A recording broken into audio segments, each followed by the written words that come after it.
We're live. Excellent. All right. Yeah. Hey, everybody. We are looking live at sold out Bill Carroll Stadium. That's Bill Carroll below. Bye. And if you're wondering, AI actually took Bill Carroll's image and made its own version of Bill Carroll. So if you're Yes. wondering where So, that came from, you can blame Google AI. yeah. Thank you, Google Gemini's AI. Yes. So if somehow Cameron Wolf and I had a child, I guess that's what that child would look like. So now we know. For those who've been wondering, and I don't know who you are, I don't know who that would be who'd be wondering, but if there was someone wondering what that child would look like, now you have the answer. Are you telling us and your new wife that you already changed your orientation? Not yet. I'm just pointing out that if, right? And he's, you know, he's not exactly my type, but he is a very nice man. And if you have met Cameron Wolf, he's super easy to get. He's like super easy going. You can walk right up to him and say hello. If you're at the Senior Bowl or at the Shrine Game or the Combine or whatever, say hello to him. He's a very nice guy. But that's not what we came here to discuss. This particular draft, in particular, this one, the 2026 draft, which is really just a handful of days away, frighteningly enough, is one that I have been studying intensely and intently for several reasons. One is because I think it's going to change immediately the vector of a few football teams, because there are some teams that really understand the draft, right? They understand how to get value out of the draft. And I know I keep throwing like roses at the feet of the same GMs all the time because they're good, right? Like I'm not going to pretend. Everyone misses, right? Everyone has misses, right?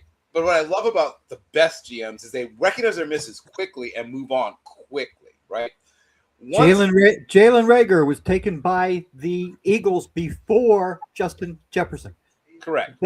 But Howie Roseman, he fixed that. I mean, he fixed that in a heartbeat. They drafted also J.J. Arcega-Whiteside, but they didn't say, "Oh, we're going to fix him. Oh, we just give him another year." No, they said, we got 11, and they quickly diagnosed that and moved on. Oh, yay! Woo-hoo!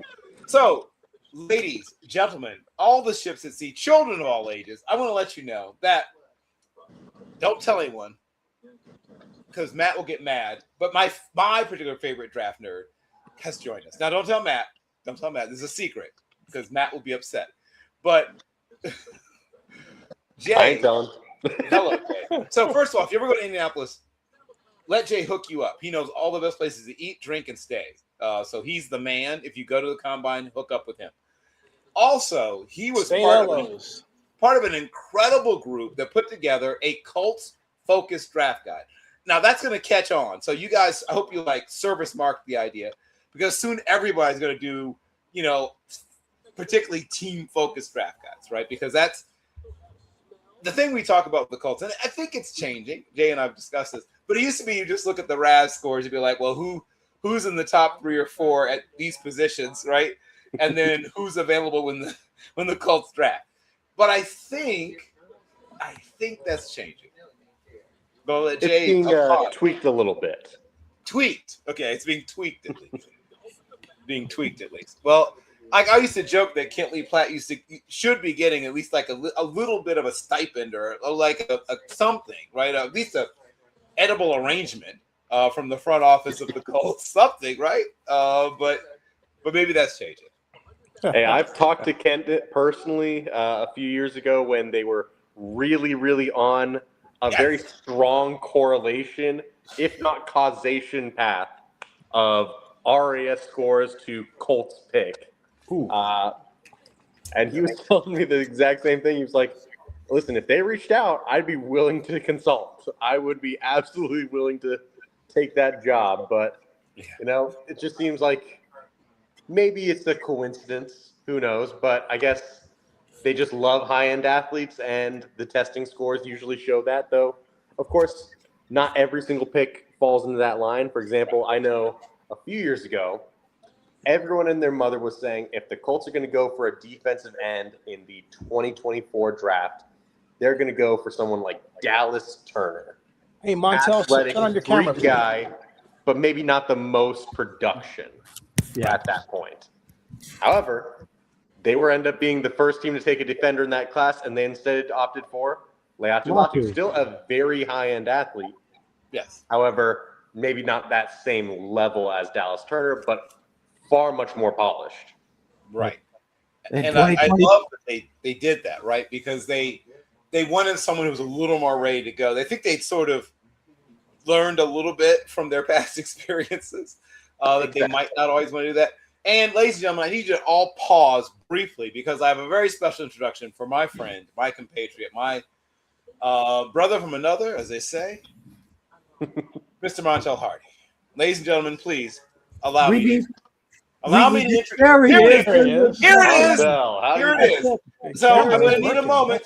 I need a moment because you need to understand right now. If you don't already know this, there ain't no party like a Monster Hardy party because a Monster Hardy party don't stop. Ladies and gentlemen, children of all ages, ships at sea, planes flying overhead, and people who just splashed down for the Artemis II. We have been joined by the one, the only, the eighth wonder of the world, Montel Hardy.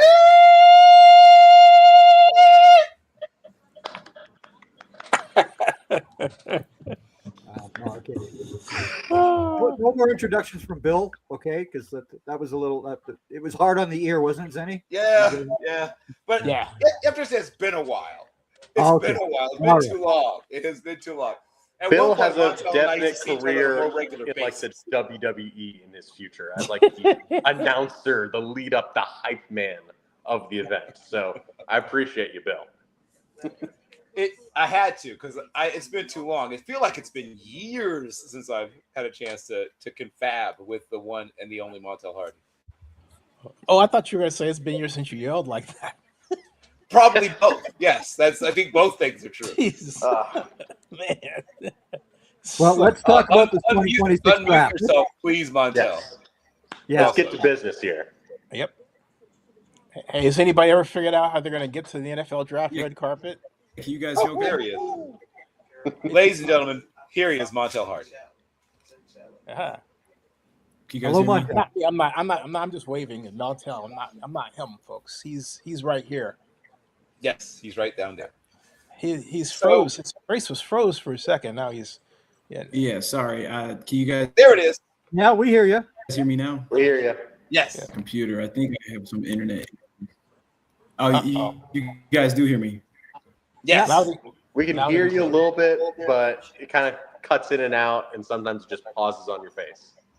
Yeah.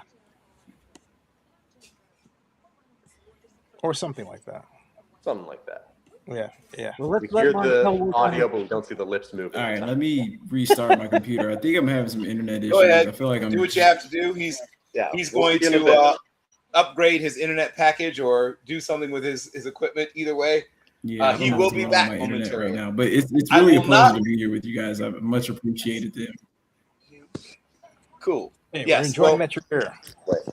Montel is one of my favorite people in this draft analysis business for two reasons. One is he's a fantastic human being, but also he's not a trend follower. He's a trend setter, right? He has a really good sense of where things are headed. At one point, he was working for Wake Forest University and has some insight into some of their players that are in this draft, even if they're not at Wake Forest anymore. If they were at Wake Forest when he was at Wake Forest, he has some insight into those players as well. But I just want to go and sort of launch into this. So when I think about the hallmarks of a really effective front office, I think about, one, they understand not just how to evaluate in general, but they know how to evaluate for their particular team, right? And we made all the Raz jokes about the Colts, but the Colts have a type, right? And while it may or may not be, a Julius Juju Brents or whoever it is, they definitely know that there's players that fit what they're looking for. And some of their best players have been, quote unquote, exceptions to the rule. We talk about Kenny Moore and other guys who, the recently retired Shaquille Leonard and a few others who were guys that, once again, good athletes, but maybe didn't have all the length or maybe didn't have all the other things that they look for in some of their classic prototype.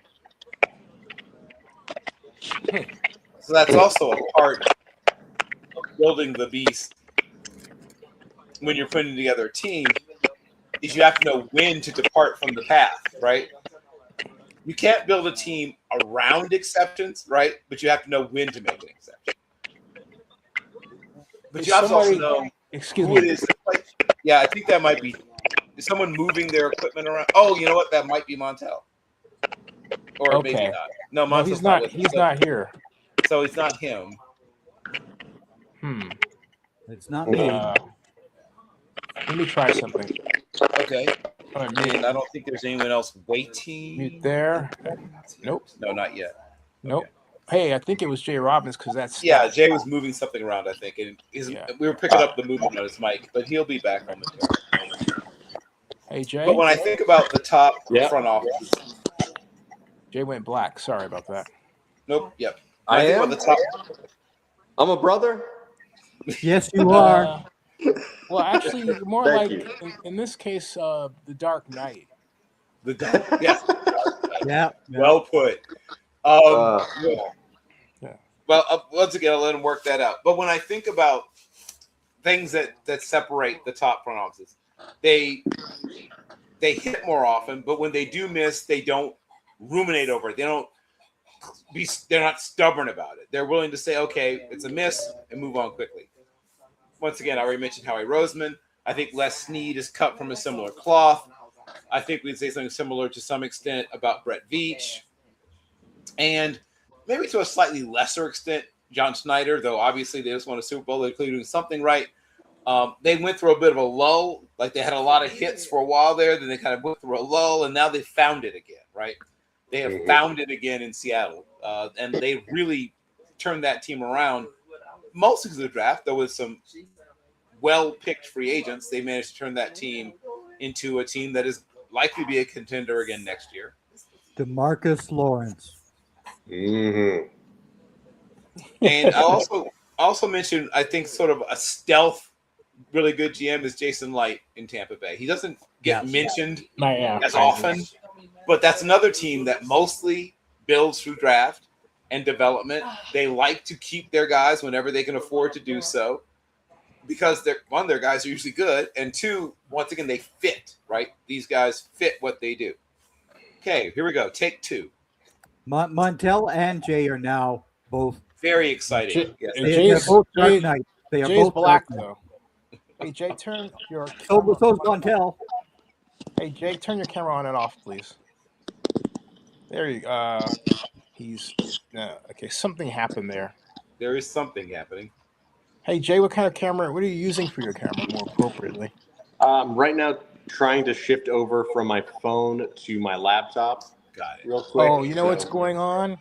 Your laptop since you're on StreamYard, it may be that your phone is still taking the image signal and you don't know it. Yeah.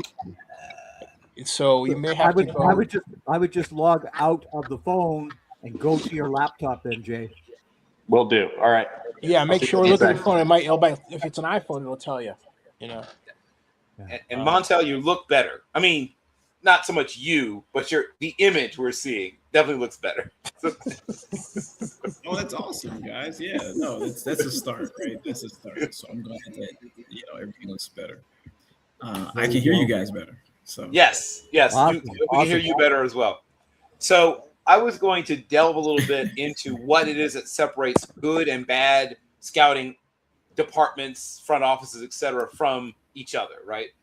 And one of the things that I look for is when you do miss, how quickly do you move on from that miss? How quickly do you realize it's the miss and move on? And we highlighted, Howie Roseman, right? And the Eagles.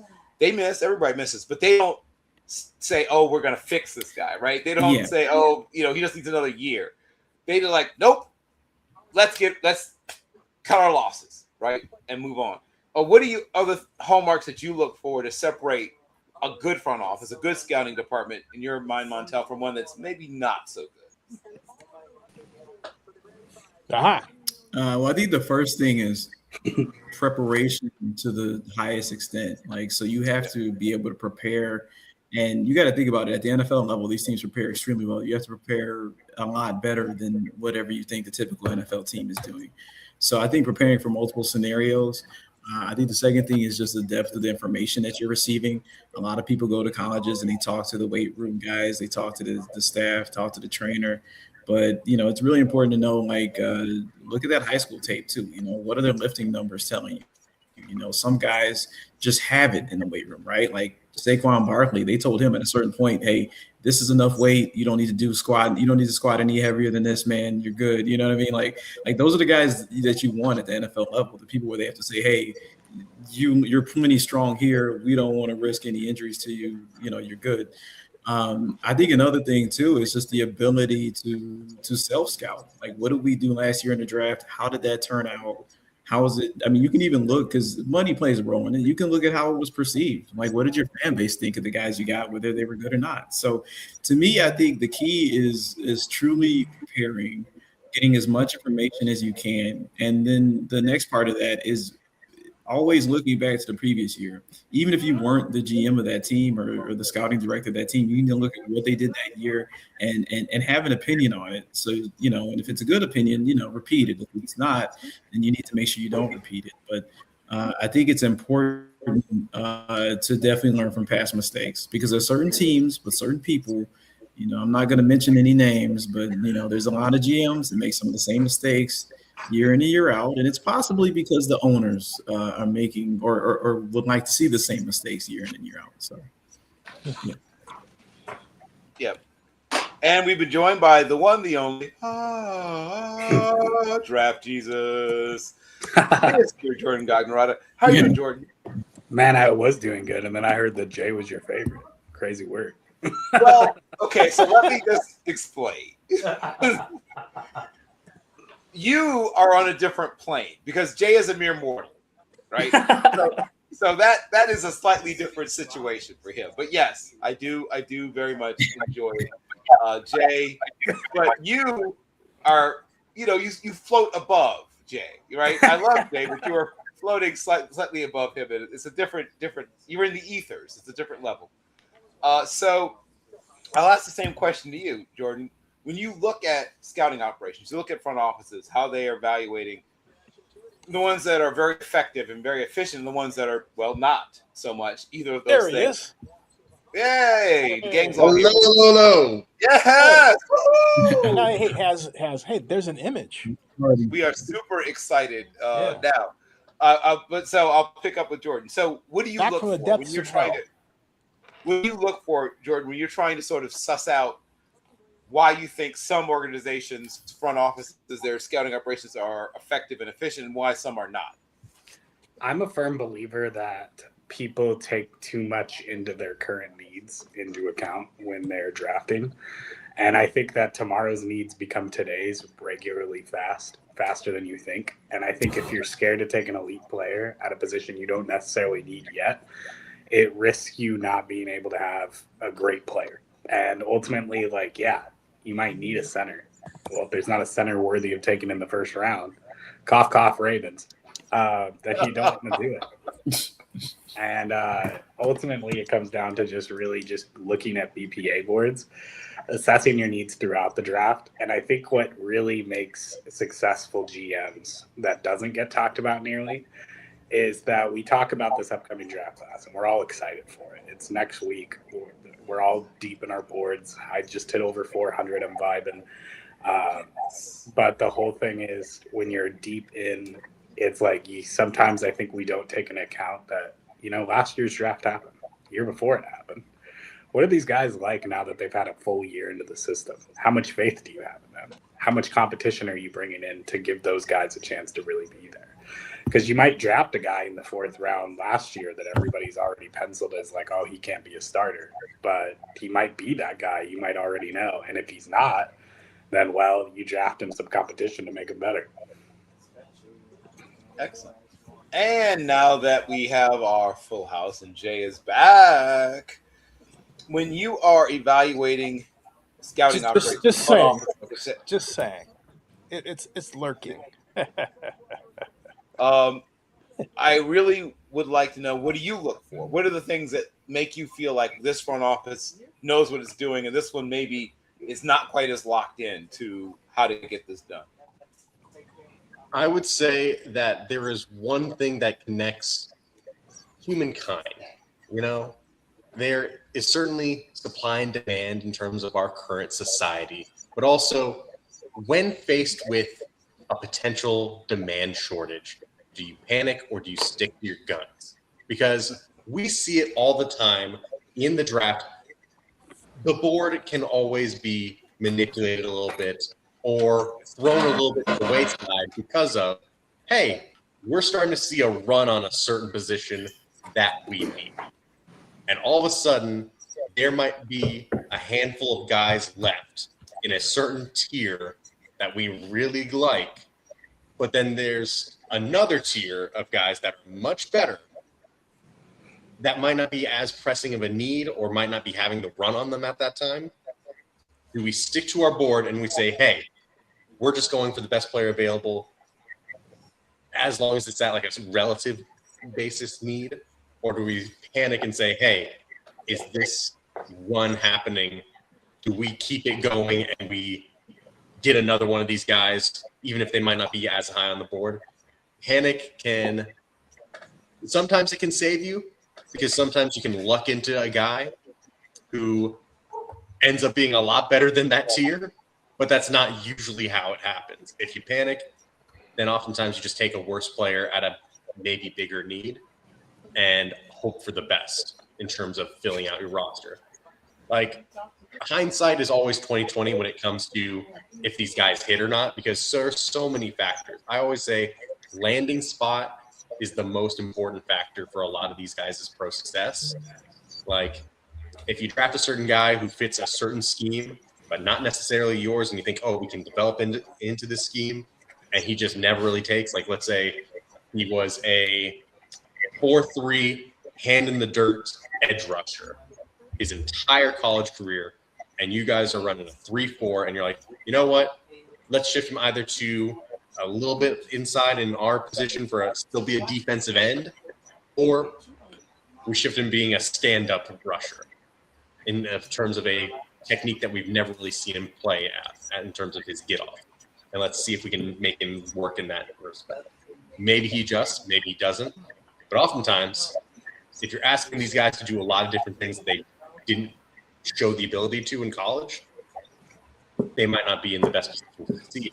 So, yeah, it's all about making sure that these guys are able to figure out how everyone fits into their organization specifically and make sure that they don't panic in terms of value. Excellent. Greg, you've seen a lot of drafts. Oh yeah. And and some of whom, some of those drafts you thrilled, you were wonderful, you got excited about them, and some of them probably led to you, walking around muttering to yourself. But when you look at organization, let's go to the 2019 NFL draft, and TJ Watt is sitting there. Rod Marinelli wanted Taco Charlton. And then we got the 2023 draft with Mozzie Smith. Yes, I do not like anybody from that school up north to begin with, unless his name was Jordan Lewis, who we took in the third round. That was reasonable. That was a fine draft. But those two guys from that school up north were just both horrifying examples of how not to draft. Absolutely how not to draft.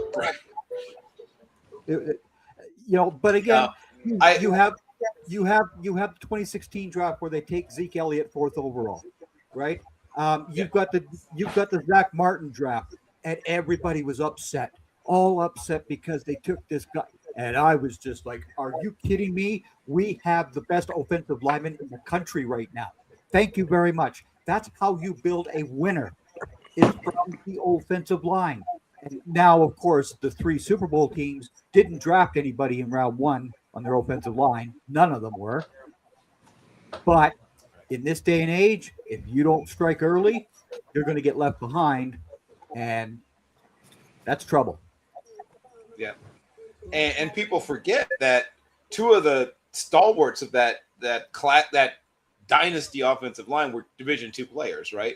A guy from Central Ohio and a guy from, an even smaller school in the not even the middle of Texas, but the off center of the middle of Texas. Yeah. Like I still to this day wonder how Larry Allen was. I mean, what did you not see as a D1 program? That made you think, nah, not this kid. This kid's not a D1 I have no player. idea. I have no idea. You know, I mean, like that's one of some of the great mysteries to me of all time is how Larry Allen. I can't imagine he was like a scrawny, like unathletic person in high school, right? I mean, no, he wasn't. He wasn't. But again, he wasn't scouted by the colleges, and if you don't get scouted like that, you're not going to go anywhere, right? I get it, but like I still go back and see, like, I mean, I'm looking at essentially a demigod when I watch Larry Allen. I think to myself, like, who was it that looked at his high school tape and thought, nah, not a D1 prospect? Oh yeah, you know, I mean, it boggles your mind, right? And when the Cowboys draft well, the player just comes to them. They don't go up. They haven't gone up since Morris Claiborne. That's the last time they drafted. They went higher in the draft, right? And all this talk, they've got the Cowboys are moving up. No, we're not. We are not moving up. There's no way in this year's draft with no second round pick that the Cowboys are going to give up the third round pick as well. It isn't happening. That is not happening. Yeah. I'll be honest. I think it's more likely they would trade down than trade up. That's how Jimmy Johnson was always successful. He was trading down. Yep, that's the dream. Everyone wants to trade down in this class. Yep. Now it's a matter of does anyone want to trade? That is the problem, right? Everyone's trying to trade down. Yeah. I'll say good luck trying to trade down in this draft. Yeah, for sure.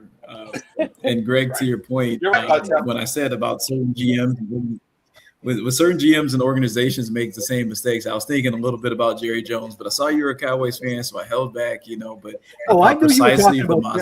I knew you were talking about Jerry Jones. Okay, don't worry about Jerry Jones and me. I'm not a fan of Jerry being the GM. Okay, Got you. That's the bottom line of that. He's a great owner, but he sucks as the general manager. Y'all think I can make some AI clips and get Jerry Jones to draft me? Sure, why not? Why not? If you've got another friend of his that's talking to Jerry at the time, and you're the last guy mentioned, you're gonna get picked. There it is. That's how it happens. You know. I'll even make the highlight reel with me wearing 88.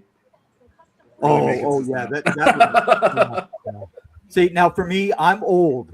Drew Pearson is still the 88 for me. I don't care that Michael Irvin wore the number, CeeDee Lamb wears that number. Drew Pearson was 88, and he always will be. Jordan, we need to make sure that we Photoshop you into a fellow long-haired man as a prospect. So how do you feel about being Sam Hartman? Yeah. There we go. Yeah. Hey, man, I'll take the looks. Yeah. I was surprised you didn't mention the Luke Schoonmaker pick as well. Okay. Okay. Now you're really going to get me angry, okay? Because guess what?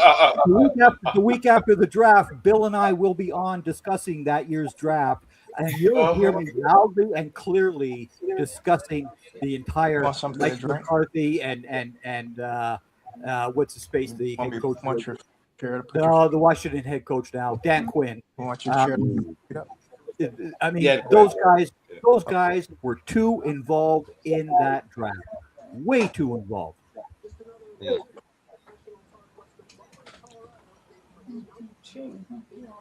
It's a vibe. All right. So I've gone before I move on from Greg. I was just gonna say I've gone too long in the podcast without saying the words Ted Hurst. Draft. Yeah. Yeah. Oh, yeah. Oh, hey, Ted Hurst was put into my top 10 wide receiver list. Unlike Bill and Randall, I had Mr. Hurst in my top 10. You know who I didn't have? I didn't put in Jordan Tyson. Oh, ladies and gentlemen, I have Ted Hurst at number 6. There you go. Yeah. And I would have him at 4 if I was braver. Right. Ted Hurst is a player that I would be so thrilled to get. If we got him in the second round, I I could almost live with us doing something stupid in the first, but I have this weird feeling we are going to do something stupid in the first. But we bounced back by getting 10 Hurts in the second. It would take the sting out of it for me. I'll put it that way. Too bad he's going at 45, Bill. What a shame. Wow. I'd love for him not to go to 45, so he could go to 47. But our first pick ended up being an All-Pro corner. We'll be happy. Yep. Well, hey, Well, I was stuck in our epic mock 26 draft where all the defensive players were already gone by the Cowboys pick. My number 10 player on my board is Kenyon Sadiq. He was my BPA. He was the guy that I took at pick 12, and then I traded down from 20 to 27. I took Malachi Lawrence. I'm happy with that. I don't care that we have these great tight ends like Schoonmaker and Brevin Spanford. I'm going to get a tight end that can get me 9-10 yards to catch, not 4.9 like Jake Ferguson. Please take him at 12 so I can stop talking to my fan base about Kenyon Sadiq. I'd really appreciate it. I'd really appreciate it. I'd say same for Peter Woods and the Bears fan base. If you could just clear him completely out. Chicago does not need anyone. I mean, I just don't think they need him there at 25. I gave you Caden McDonald. Well, there you see, you love us. Thank you. I appreciate that. Yeah, I appreciate that. And nothing against them. It's just nothing personal against them. But to me, it's like not testing. I know there's a lot going on from 2024 tape to 25, but. Yep. One big thing to me is he reminds me so much of this guy, and everyone always like they tweet at me like, "What, you don't like him? You hate him?" No. I just don't see first round value. That's literally it. Like with the Bears, it reminded me of a guy, and this was like 10 years ago. Okay, so check it out. Phil Emery is the GM at this time. He goes to an Oregon game and he wants to watch Kyle Long, right? Kyle Long gets hurt in the first quarter and he spends the rest of the game watching who? Will Sutton. So Will Sutton was a 3 technique. He was actually a pretty good guy, winning the mid rounds, right? He actually could have had a pretty decent future as a Bear. It's just that they hired Big Fangio and John Fox. They had to switch to a 3-4. And when you're like 6'0", 289, you're not fitting the typical. No, you're not going to fit that system scheme. So I say all that to say is that Will Sutton was actually a pretty good player. It's just that he wasn't a fit for the scheme and he had a marginal ceiling. But, Bears got him in the 3rd, 4th round. You're happy with what you get. He was giving you something. Peter Woods, very, very similar. Like they move the same. They're built. I'll give you that the Woods has them about maybe 15 pounds on them. They're maybe about the same height. But in terms of what they can do and what you like about their game, it's very, very similar. Especially when you put on the fact that the Woods isn't particularly productive, and then he didn't test. Will Sutton though, he tested. So you knew what you're getting. You knew what you're getting. Yeah, but I don't care if guys do not go and run at the combine and all that. I watched the film. And if you watch the 2024 film of Peter Woods, you're saying that guy's an NFL player. You watch the 2025 version and you're going, what in the hell are they doing with him? And what do we call this, ladies and gentlemen? We call it Clemson. Yeah, there you go. With every single player from Clemson. and when does it work out? I mean, Miles Murphy, okay, where is he? What about that defensive tackle that the Saints took, right? I mean, I even gave him a break because I know he has a family issues going on with his sister. I gave the kid a break, but I still was like, that's not a first. Where is he now for the Saints? I mean, when does it work out? Grade 24, mid 25. The truth is, he's probably right there in the middle. And to me, it's not a first round value. Like that's a guy that can make it for sure. But are you gonna explain to your wife and kids when you get fired and have to move and work for another NFL team? Hey, I gave him really good 2 years ago. Like I gave him to the Panthers at 19. Yeah, my thing with it is too is just like it's not even like because I agree with everything you just said about Peter Woods, but the reason I think he's going to go way higher than people are acting like he is just because there's not enough 3 techs, like especially at the top. Yeah, there's a few guys later on. You have like Renee Conga and guys like that, but it's like my Canadian. Yeah. No, I do agree with that because the interior D line is different, and there's some different things going on. I think part of it is the game is changing a little bit, so teams kind of want more like that longer 3-6 technique kind of guy. So someone that's maybe 6'4", 280, 290, but can play inside on the passing down or run down. Right. That alignment versatility. But yeah, that true 3 technique, that guy that's right around 6 feet, 290.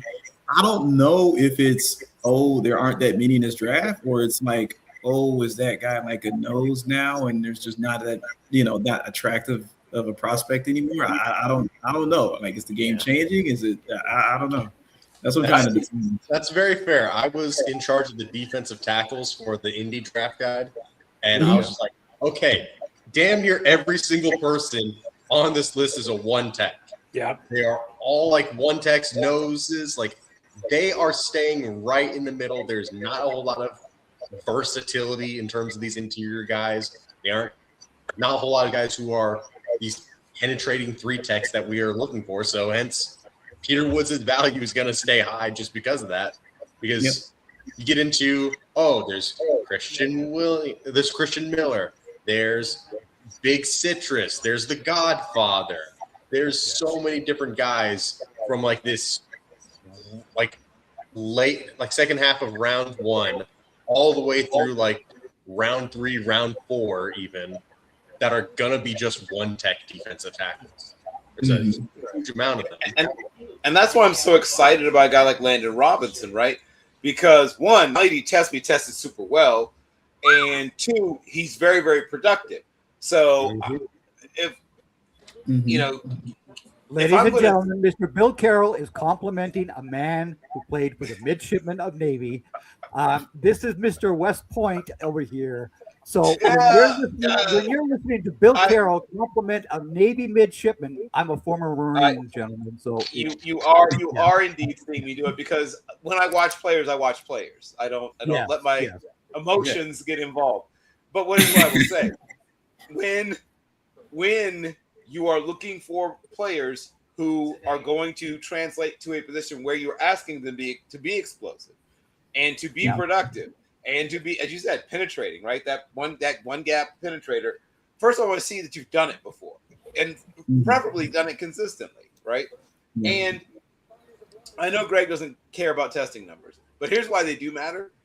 When guys who have to be athletic can't demonstrate in a laboratory environment, which I know is not football, but there's things you can take away from it that you may not always, because tape is great, but I've seen guys who were great on tape who seem athletic until you test them. It's like, oh wait, oh no, that was smoke and mirrors, right? That guy was, maybe it was because he had a particular technique that was or maybe way he's being used, or maybe level competition. There's guys who can sort of create a sense of what they're able to do, but when you test them, you realize, oh no, you're not strong enough, you're not fast enough. Here we already have one of these guys this year, Avion Terrell, because he ran the 4.64. He's slow. Really? I kind of don't believe that. I'm sorry, but was that at his pro day, or was that? That was pro day. His pro day, he did like a 4.64. Yeah. Yep. Yeah. So that puts you at 4.72 on the laser, right? Well, that's what I was about to say. Is like he might actually be 4.7, but I'm not going to get into pro day conspiracy theories. Though it is your pro day number is always hand timed, whereas the lasers at the combine, right? Right. So they always go 0.08. Well, you're 4.64. That means you're 4.72 on the actual laser. Oh, that's danger. I don't buy that. I just don't buy that. Well, no, I think Avion Terrell is a great player. And I think what's happening is he's just going to, the value's sliding a little bit, but my opinion of him hasn't actually changed. And I think, too, at corner, it's a little different because depending on the system, you can kind of hide that a little bit. If his top end speed isn't great, right? I mean, we're not going to have him, like change direction, or maybe in most plays recover 3. He'll be off man, not press man. We'll give him a little bit of a head start. And he knows, hey, keep everything in front. everything underneath is gonna, be there for you. Linebackers, other people will jump out. So to me, it's like if you really like a corner, you can play him to the boundary, right? And then you can do different things with him that where it's like it's okay if you don't have that top end speed, but that is system specific, right? But yeah, right, yeah. Honestly, he's just undraftable in the first 46 picks. Really? I think you might have owned 47 then, Jay. Is that it? What a coincidence. Yeah. Things happen. Mm-hmm. We've seen, as you said, scheme-specific corners work out. Everson Walls, admittedly, was a different era, but he was a 4.8, and that's probably about the slowest successful corner, in sort of the modern-ish era. Leonard Johnson, who was small and slow, but loved him on tape, right? And when I talked to Des Bryant at the Combine about, who were the guys that gave you the most trouble, he mentioned it. He said that, little sucker gave me fits. He didn't say sucker, but but he gave him fits apparently. And you can use your imaginations. But yeah, so he was not a fan of Leonard Johnson. I was glad, to get away from the Big 12 where he was had to see him a couple times while he was in college. I don't remember if he ever had to face him. I don't think he did when they got to the pros. But Leonard had a couple of years with the Tampa Bay Buccaneers, bounced around a little bit. When you are, basically a slower Brent Grimes, right? That is a tough thing to be. Mm-hmm. But there are guys who've managed to fight out careers when it doesn't seem like they should be able to, right? But once again, those guys are exceptions. You can't build a team on exceptions. You can have the occasional exception, but if you try to build your team on exceptions, as Montel explained, you'll soon be telling your children that they'll be going to a new school, someplace else. Jay, you could say a smaller house. Jay, you could say that you wouldn't take him in the first 46 picks, but the moment Ballard saw that 40 time, you'd have to waterboard him to make that. Yeah. I'm sorry. His RAS score just is not high enough, and Mr. Ballard just loves those high RAS scores, and he's not going to be taken by the court. It could be another thing. All right, it could be similar to what happened to Darius Shaquille Leonard, where you only have a set amount of times that you can run this 40. Yeah. And could it be he got injured midway through, similar to what Leonard did, where Leonard, he only ran a 4.7, but he had a pulled hammy like right in like the first 10, 20 yards, slowing him down, and he had to dip out for the rest. I don't know if there was anything else that possibly happened. Maybe that could have affected the actual time, 40 time, because when I look at Avion Terrell on film, he does not run a 4.7. No, absolutely not. No. Yeah, I mean, there's a play. I don't know if it was Georgia Tech, but he completely wrecked the play. Like he came on a corner blitz, overwhelmed the tackle, threw him backwards, sacked the quarterback, almost recovered the fumble. Someone else recovered it, and then he tackled that guy. Like that was insane. That was an insane. I got it somewhere on my phone. It was an insane highlight clip. Like that's like 3 different highlights all in one place. So, right. It's based on who he was playing against, but I did see him get a chase down tackle against someone who I think tested in the 4.4s or something. Yeah. So 4.7 just does not feel real. No. Yeah. What you're actually seeing on tape. I think the Colts will be able to say, all right, the eyeball test is not computing with this pro day. If he somehow falls to 47, we're taking him. Just to possibly even slide him at nickel as well. Yeah. If they want to possibly limit that downhill exposure as well, they could do that. And especially if they're trying to trade away Kenny Moore right now, which the rumor mill is going on about right now. So I take it. Yeah, Kenny's going to be a cowboy, just like every other potential guy that's being traded. He's going to be a cowboy. It's like, hey, send the right pick, and that might be true. It could happen.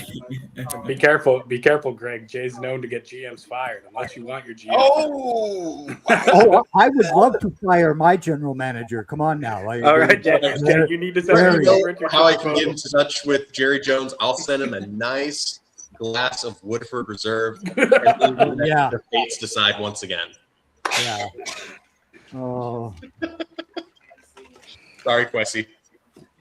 Yes, right. Sorry, Wow. Quessy. That was rough. But yeah, what we is watched everybody- it happen in real time at the Senior Bowl. What is everybody thinking about the Cardinals, the Giants, the Browns, the Commanders, the Saints, and the Chiefs possibly all wanting to move down in this year's draft? Right. I think it's just insanity. I think it's just absolute insanity. Well, Takes two to it tango. makes sense. Yeah. It makes sense for most of those teams, as you said, to try to move down. I think the Chiefs might be the one exception. I think they realize they probably won't be in this position again anytime reasonably soon.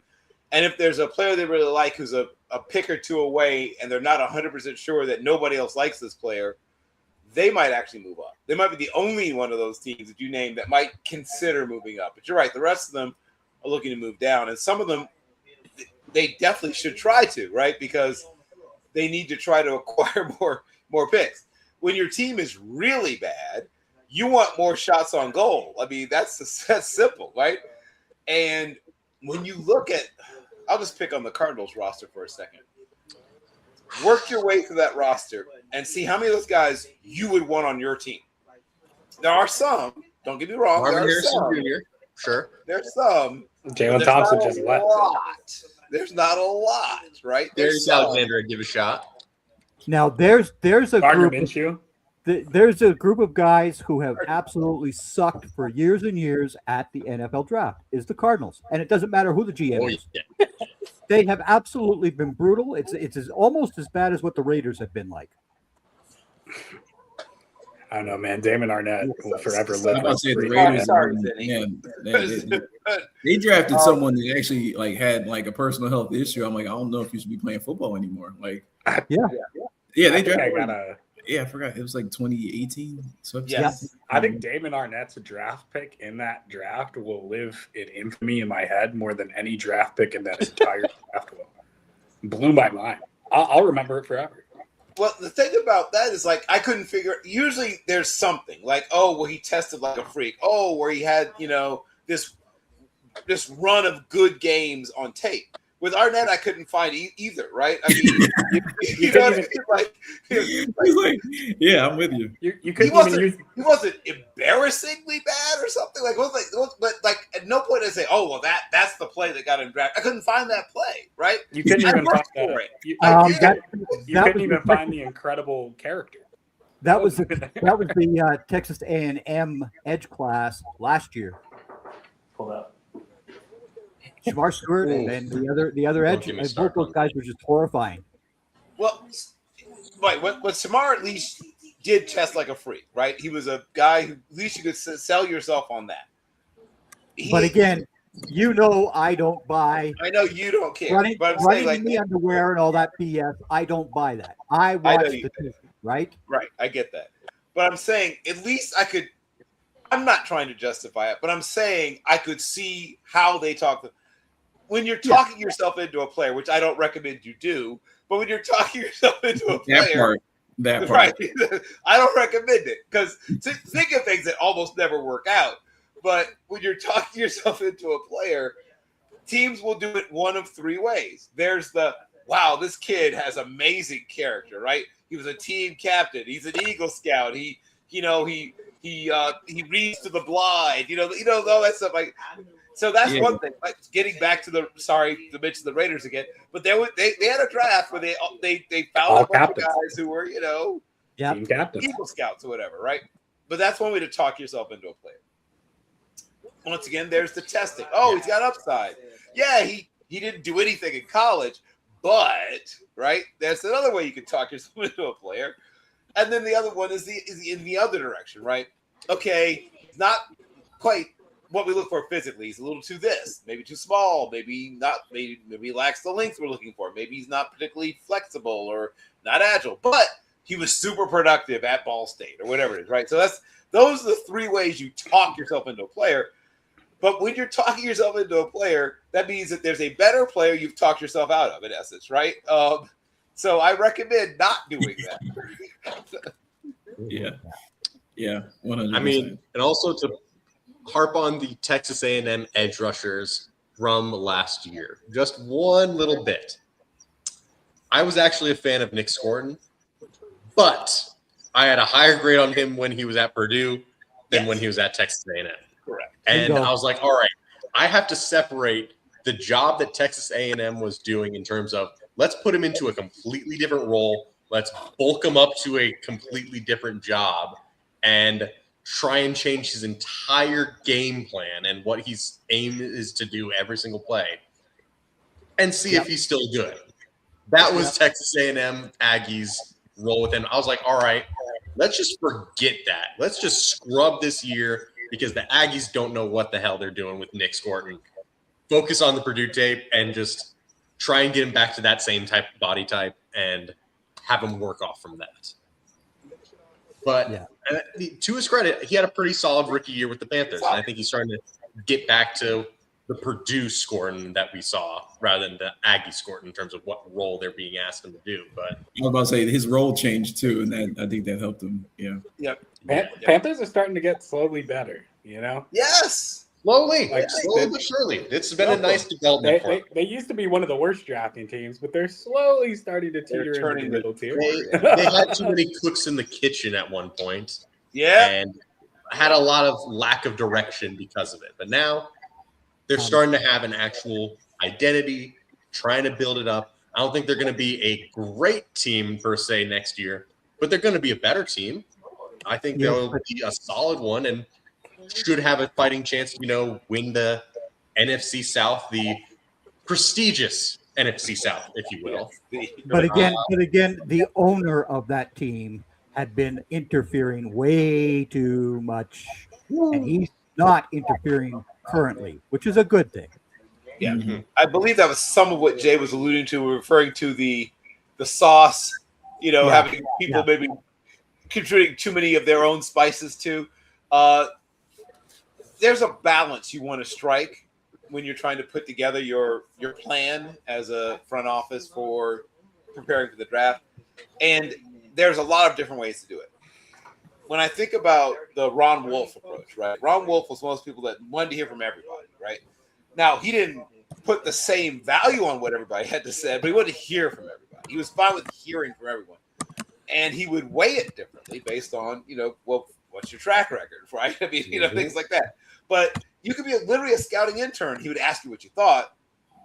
He might not do anything with what you told him, but he would be listening to what you had to say. Then there's some where, there's definitely one voice that decides everything. They listen to a certain extent, I guess, to other people, but there's definitely a driver, right?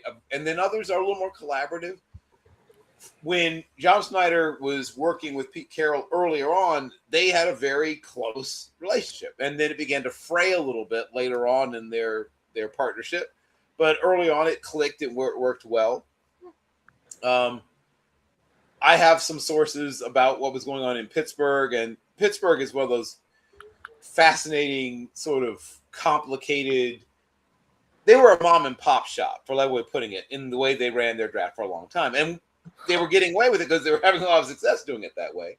And then they didn't modernize. They didn't keep up, right, when things began to change. And they got left. They got left behind. And there's, as always, plenty of blame to be spread around, but sort of to sort of paraphrase a John F. Kennedy quote, success is 1,000 fathers, but failure is a bastard. And eventually, when things began to fall through, they started to point the fickle finger at fate at various people. And eventually somebody said, I'll throw myself on this grenade. And he did that and then, walked away from it. So now there's no more that guy to blame, right? So now we're going to find out who's the real cook, as people talk about the cooks in the kitchen in Pittsburgh. Pittsburgh was at one point the best drafting franchise in the history of the game, right? At one point. But that was a long time ago. And like I said, they hadn't really kept up with, they're a good 20, well, I wouldn't say 20 years, but they're close to 20 years behind where some other teams are in the way they approach gathering information and analytics and things like that. And I know not everybody loves analytics, but every single team has them, but some teams have them just to have them, right? They literally just have these guys. Yeah, you guys go over there, do that stuff you guys do, right? And then they may ask them specific things at times, but they don't integrate it, right? They don't actually work it together. Now, if I were being asked to put together an organization, I would get my analytics guys to sit with my, football guys and have them develop a common language, right? And make sure that when you're sitting down to watch tape, there's at least one, if not all, of the people from your analytics team who are watching why you're watching what you're watching. And they may tell you some things that you may not want to hear, but they may tell you things about what you're watching that may change the way you watch what you watch, right? Hopefully.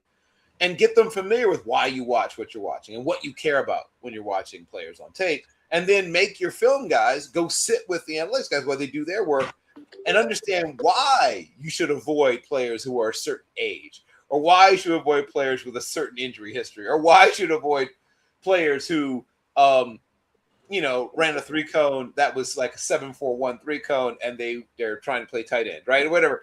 And so you figure out why these, I know, once again, as urged earlier, some people don't care about testing numbers, but if you know that over a certain span of time, less than 3% of the players who hit this number succeeded in the NFL.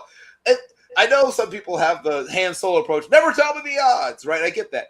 But if my job is on the line, I do want to know the odds. And so if I do decide to go against the grain, I want to know that I'm going against the grain, first of all, and I want to pick my spots when I do it. Hey, Bill. To not knowing I'm doing this thing, right? So I think the teams that have found a way to integrate, to get the football guys, the film guys, to at least have a common language with the people who are more on the numbers, the analytics side, generally speaking, once again, everybody's going to miss. There's going to be mistakes made, but I think they can recognize where they were made more quickly and how they were made, and then diagnose the issue. While the teams that just sort of have an analytics department just to say they have one, and I'm not going to name any names, but you might be able to guess some of the teams I'm thinking about having an analytics department just to say they have one, right? We got one. See, right? It's these three dudes from Carnegie Mellon because we heard that's a good school, or like that kind of thing. And we check with them sometimes. Hey guys, what are you up to? Hey Bill, do you think the Steelers know who R. Bernard is? No, but the Cowboys do, because I took him at pick 180 because that was my last pick in the Epic mock draft. And yes, I took UA Bernard. I picked 180. And boy, when I watched because I was doing my own episode of the Blue and Silver Breakdown during this draft, then I watched the draft professors, and there's one kid go, oh no, that's the best pick that the Cowboys made this entire draft. And I went, hello, no, because I also got Jalen Kilgore at 92. I got Julian Neal at 112. I've got good players. Thank you very much. Markel Bell. These guys all have their mindsets made up, though, right? And that's what drives me crazy about this whole mock community, is that if you don't agree with this, you're wrong. Huh? Well, that's craziness. Well, here's what I would say, right? There's a term that sometimes people use in psychology called functionally fixed, right? Yep. When someone is creating consensus, right? And there's nothing wrong with consensus to some extent. I get why, especially, the call to authority, right? Well, Dane Brugler says, right? Or whatever. And the advantage of being ancient, right, is I remember when Dane Brugler was like 19 years old. And so I don't have the same sort of call, I remember when he was on with Broadus. He was on with Broadus on Trust to Tape, the old Cowboy show that they used to have. Yep. And correct. Jeff Kavanaugh and KT.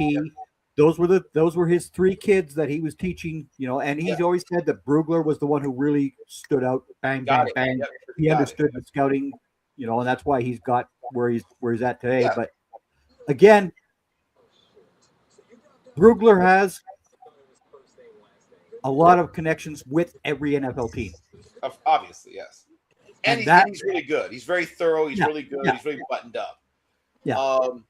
And I'm like everyone else. I like a lot of what he does. However, I'm not always going to go where he goes. I'm not going to automatically move a player up or down a board because of what he says. I'll put it that way. Right. I guess is what I'm trying to say. Peter Schrager has nailed the Cowboys' first-round picks for the last 2 years. Correct. He's nailed them. Yep. You know? And obviously there are some guys who are really super plugged in. I mean, I talked to Teron Davenport a lot. He clearly knows a lot about what goes on inside the Titans facility. And that's why you become an insider or whatever, a beat reporter, a really good beat reporter. Shout out to some of the guys that I've had the chance to talk to. Mm-hmm. And, you know, I have now, you know, friends who are NFL scouts. And this time of year, I don't bother them, obviously. But we have conversations, usually, you know, in the wintertime, you know, usually I leave them alone when we get closer to the spring. And I get a good sense of what teams like and what teams don't like and why they like what they like and why they dislike what they dislike. And I can tell you, you know, that there are essentially 4 general schools of thought, right? And we talked about it before a little bit, like the teams that really believe in their coaching staff say, you know what, we're going to look for guys that have talent. And even if they aren't really sure what they're doing as football players yet, we trust our coaches, right? We trust our coaches. That works out. Not as often as teams think it's going to work out, but that's sometimes work out.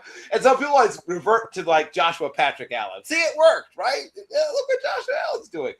Yeah, right. But that's like taking all the money out of 401k and buying lottery tickets. Like, does it sometimes work? Sure, right? Hey, you won the Powerball. Cool, right? But how did it work out for the other people that took all the money out of their 401k and also played that same Powerball lottery, right? If you won, that means they did. Yeah. So exactly. So once again, building your team around exceptions may work occasionally, but you should not make it your philosophy. Outliers are outliers for a reason. Yeah. Yes. Yeah. Right. Because I was going to say, it's like the coaches just have it so easy. You know, they want to pound the table for their guy, right? They get their guy. And by the time the guy doesn't work out, they're probably fired, right? Or maybe they found a new guy, you know, and it's like, oh, you know, who cares about the old guy, you know? So, or they went in free agency and got a guy. So, scouting department, they're still there, though, right? And so if everyone gets fired because the coaches wanted terrible people, what's the first thing a GM or coach does? They're like, well, this scouting department clearly sucks, right? I mean, you know what I'm saying? Like, they didn't bring in guys that can play. So a lot of these guys, you know, end up losing their jobs because they just didn't get the last word on some of those conversations. Yeah.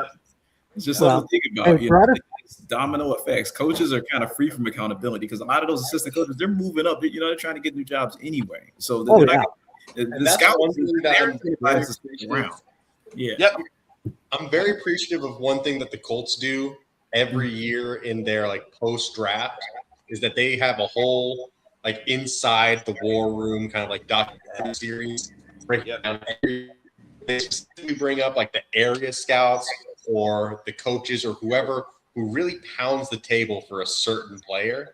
On top of not just seeing like behind the scenes of like, oh, the player getting picked and like that emotional moment with their family, but also the actual like what the scouts are legitimately saying about these players. And you can kind of get a very clear sense of, okay, who has the most influence in terms of who gets like draft picks, who was accountable for each pick. So we can be like, hey, it might not have been on these members of the scouting department if this guy didn't turn out right. Or, hey, credit where credit's due. This guy keeps on nailing his draft picks. Maybe he should get a bigger. So it certainly adds a level of, you know, transparency, albeit in recent years, the Colts have started to crack down a little bit on like how much they show, just because they try and be a little bit more discreet.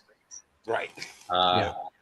It was partially because a lot of NFL teams started realizing pretty quick, oh, some of these assistants are really, really good at their jobs. Maybe we should try and coach them. And a lot of guys were getting interviews. And while the Colts do like their guys getting successful, a lot of NFL teams were citing these specific interviews and everything as their justifications for them. So like, maybe let's hold off on some of our in-depth breakdowns of why these guys are going to pick. Well, but as a fan and analyst, I appreciate it at bare minimum. Yeah, I mean, when the Cowboys took Derek Vaughn and his dad was, still a scout for the Cowboys, and they, applauded all of that to his dad and all that other fun sort of stuff. Okay, that's all fine and dandy, but again, Derek Vaughn was not going to be a key contributor to the Cowboys. He was not. Yeah, that was such a great moment, wasn't it? And I'm just like, it's a good moment, but not a great moment in terms of Yeah, it was a very, heartwarming moment, right? And I was just thinking, okay, how does this translate to, getting football? Yeah, how does it translate to football? Getting over the hump. Because I knew Vaughn wasn't a special teamer. Yeah, he was not on special teams. This is a 6th round pick. He needs to have draft special teamers at that point. That's what you're doing. Yep. Mm-hmm. Yep. And or it's a backup. Like Nathan Thomas was in the 7th round, backup tackle, that sort of thing. That's what you're doing at those rounds. Yep. What were the Cowboys thinking? It was a nice story, but again, it was just that, a nice story. Yeah, right.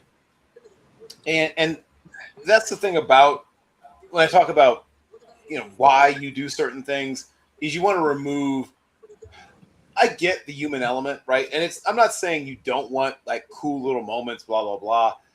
But that's why your analytics department should step in and say, guys, right? There's like 18 players that graded better when we ran them through our, our algorithm or whatever it is you have. Like these guys are all at the same and available at the same area who we can show why they would be a better option. Yes, it's a heartwarming story, right? And I mean, Neron Ball, right, was a heartwarming story. He'd overcome so many things. Yeah. But he had like literally, I mean, it was Jim Covert who could not be here tonight, but said it was the Make-A-Wish draft, right? Remember that? I think you were there about telling me that was the Make-A-Wish. Like they had someone who was sick and they draft. That's who he was. Yep, that's who it was. The Make-A-Wish draft. Shout out to Jim Covert and the Make-A-Wish draft because they had multiple guys in that draft that year. It was wild. Like how many guys? It was all like they'd overcome this, they'd overcome that, but. Like if you have one of those, that might be one too many. When you have like 3 guys where the whole story is like unbelievable, he fought his way back from. It's like, they made it a point to emphasize the worst thing that's happened to every single player's life they're having the greatest moment of their life, and at this point of they're made it into the NFL. Which I get the human interest, but let's not have the constant news feed of this during this exact moment. Let the guy have his time, because these players, they're going to keep on watching these clips of them getting drafted. They're going to want to see how like people were viewing them when they were drafted. They want to reminisce about this. But if every time they reminisce, it's about, also this guy lost his mom when he was 5 years old or something, as he's getting drafted. Great story. Different time. So it's either that, or we could just talk about Shedeur Sanders the entire time. Every single draft pick. Every single one of them. Wow, this draft pick is really good. It fits this team's need. But they should have gone with Shedeur Sanders. Well, I mean, how many quarterbacks have the Browns actually had in their new history? I think it's what 20. I believe it's 24. Are you counting guys have started at least one game? Yeah. 24, 25 starters, isn't it? Yeah, if you know guys who started at least one game, I think they're either at 24 or 25, yes. I think they're above that, to be honest. Or sorry, no, it's 29. 29 different starters. And you know why I know that is because somebody was in a space a couple weeks ago, and they were like, for all the talk that gets brought up about the Browns with that, the Vikings have had 25. And I was like, are you talking what? about? That's right. The Vikings have had 25. They came back to the NFL? Yep. Correct. I'm getting 42. That's what I was gonna say. It's really high. 42! Yeah, that's what I was gonna say. 40. Well, no one will 42 ever catch them. They've got an insurmountable lead. And how many years? that are have we- started. They came back in round? 1999, Montel. They came About back in 1999. Holy Let me not get too high and mighty because Chicago's not too far down that list. So they're not too far down that list. So I'm gonna. It looks like the Bears have finally figured it out. Shout out to Ryan Poles and the guys. Those are the All it funny takes is guys. a first overall pick, 1 year to work out. It's about to be 43 once Diego Pavia has anything to say about it. Oh, man. Yeah. Well, it was funny because I was reading something and somebody said, for some reason, teams are looking to fill that. What's that Saints quarterback? The utility. Taysom Hill. They want to fill that Taysom Hill role, and I'm like, really? That's because that's working out so enormously well, right? So they think Pavia can fit that role, and that's like a draw. Well, that fit that role. It's better quarterbacks to fit that role. Stronger and faster. That's Yeah, all you I mean, do. you can get Taylon Green, you can get Cole Payton to fill that role, and I think they'll be better than Diego. Yeah, go ahead. You want an athletic quarterback? We get a quarterback that's an athlete. Then I'm not gonna lie to you. Having a Diego Pavia talking shit version of Taysom Hill would be hilarious. I'm all for it. It'd be incredible. Oh, woo! Yes. Will, Yes. this is the Mr. Will. How are you, sir? Accidental Zen himself. I can't hear you guys yet, but it looks like fun. It is the flattest It's of flat here. tigers, ladies and gentlemen. Two. So Hey, the last thing I'm going to say on the trying to find the next Taysom Hill. He says he can't hear. You can't. Can you hear, Will? oh, that's why. We can hear you. We can hear you. Oh, there we go. I got you now. What's happening? Good. All right. All I right. like that y'all said we can hear you as if he could have heard it anyway. Yeah, so I'm going to throw to Will in a moment. But what did Hayes King do to somebody? Like, I have to understand why he doesn't get this. Like, did he cut someone off in traffic? Did he push someone's grandma down some stairs? Did I not say this on? Did I not say this on our quarterback show? Haynes King. Why isn't anybody discussing that man? I don't get it. He's a really good athlete. He's not terrible as an actual passer. Like, unlike some of the other guys who are being discussed as a possible Taysom Hill, he can. Yep. In fact, he's a better quarterback than Taysom Hill, at least in my opinion. And I'm not sure why he's not being like. If you're trying to talk yourself into, and that's what you're doing with this quarterback class, unless your name is Fernando Mendoza, you're talking yourself into everyone else. I think he's easier to talk yourself into than all but maybe another 2 or 3 quarterbacks at most in this class. But that's just me. But what better way to bring Will into this discussion? So, Will, now I feel bad, Bill. I didn't realize you were all starting without me. well, we had not originally planned to, but since everyone was revving and ready to go, we decided to go kick this sucker off, and now you get to be the focus, right? So for those that are not I'm on the hot familiar seat. I like it. yes, we're not Well, familiar. Yeah. This is the brains behind Steeler Fury, and also a acclaimed film artiste as well. But Will, when you look at the scope, the breadth of this draft class, tell me which teams do you think will understand this draft the best and get the most out of it? And then which teams, I hate to go negative, do you think will misassess this draft and not get the best out of it, in your opinion?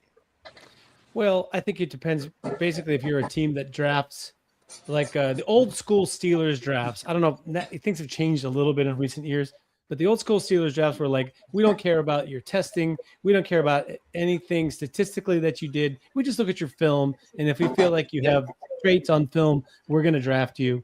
And they also tended to overvalue players that were 4- and 5-star recruits coming out of high school, regardless of what they did in college. They were just like, Correct. we're going to bet on that you are this premium thoroughbred, and we'll figure out a way to make it work.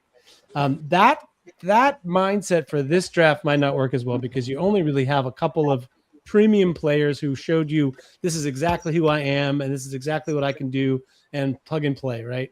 And otherwise, you got a lot of guys that you're betting on traits. You're betting on the fact that your coaching staff can develop them, or you're betting on their versatility. There's a lot of versatile guys in this draft. So the teams that favor, are open to imagination of how to use players in a versatile way, I think are going to be more successful. I immediately think of the Rams in this regard. I feel like they're a team that always figures out how to use people. San Francisco's another one like that. The Jaguars, the way they're presently construed, Baltimore is another team I feel fits more in that scheme of things. So those teams I think always draft well anyway, but they will figure out ways to use what's in this draft class because a lot of depth, a lot of versatile guys. Like stuff that people don't usually value. Linebackers and guards go on for days. Yeah. And Mr. Will, what quarterback did you draft for the Steelers in the Epic Mock draft? In the Epic Mock, I drafted Taylor Green. Thank you very much, because that was an awesome pick. Well, listen, I'm very upfront about this. I have a very different way of evaluating quarterback prospects for the NFL than I think many NFL teams do. Most NFL teams are worried about the coach and the GM are worried about keeping their jobs. They don't have infinite job security, right? So they're looking for the safest pick possible. And for me, I'm really only interested in drafting quarterback prospects that I think have a chance to be at least above average franchise starters, if not elite starters. And what round I take them in isn't based on how likely I think it is that they're going to get to that point.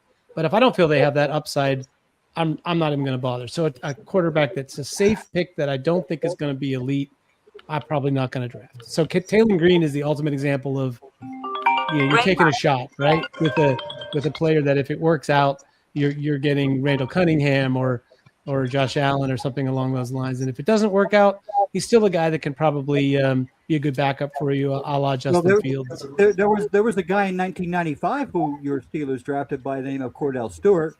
Yeah. That's the same scenario. I mean, similar scenario. Yeah, similar in some respects. I would say Taylor Green is a better prospect than Cordell Stewart was, and I really liked Cordell Stewart. Yeah. But he doesn't. Cordell Stewart had like mechanical accuracy problems that Taylor Green doesn't have. Yeah, exactly right.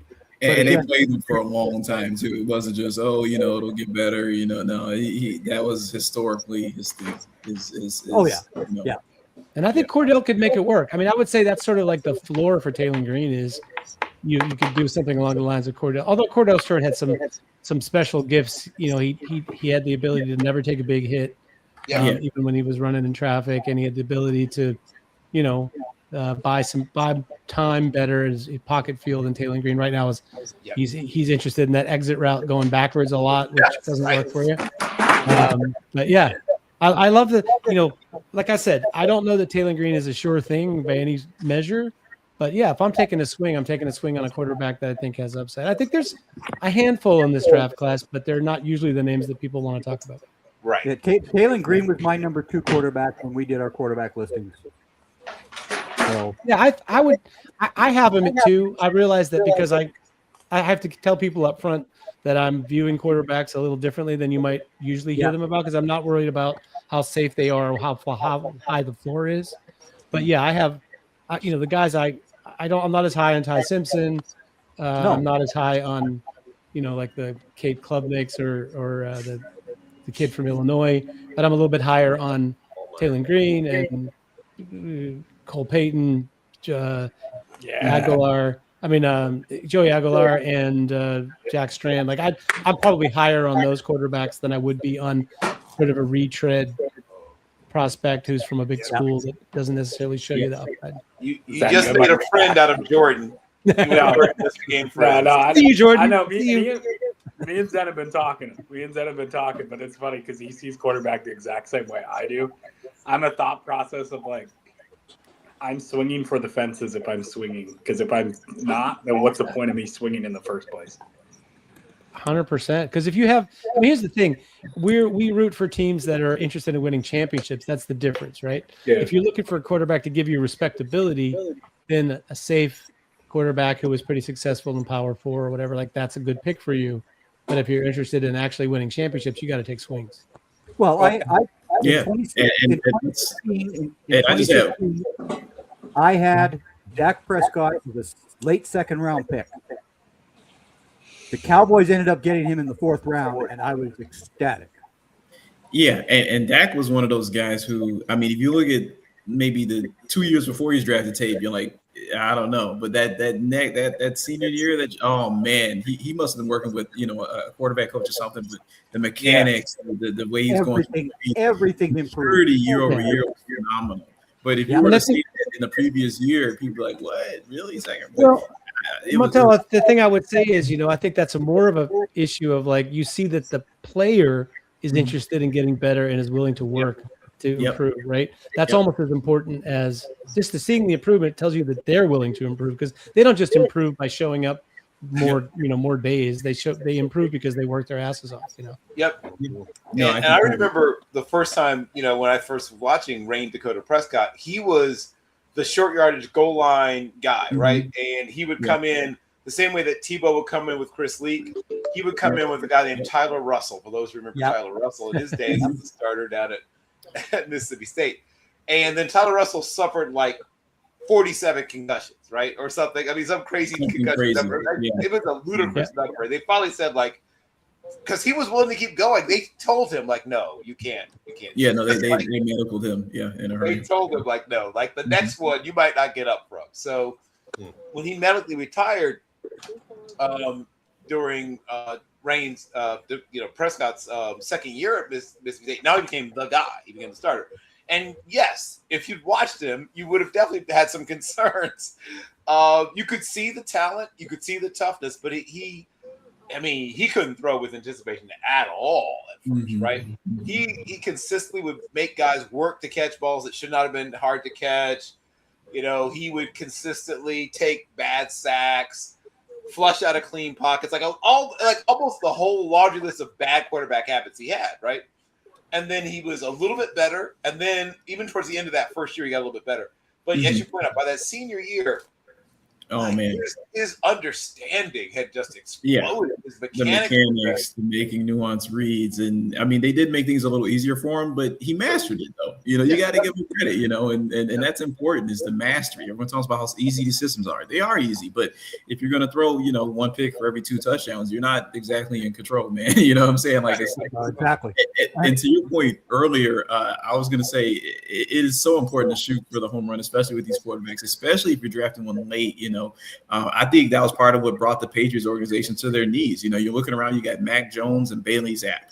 Like, who's going to throw the ball more than 30 yards on the line when it needs to? Like, who's doing that? Like, who's making it? And they play in a cold weather environment in an outdoor stadium, right? It was like, do you not know where you play?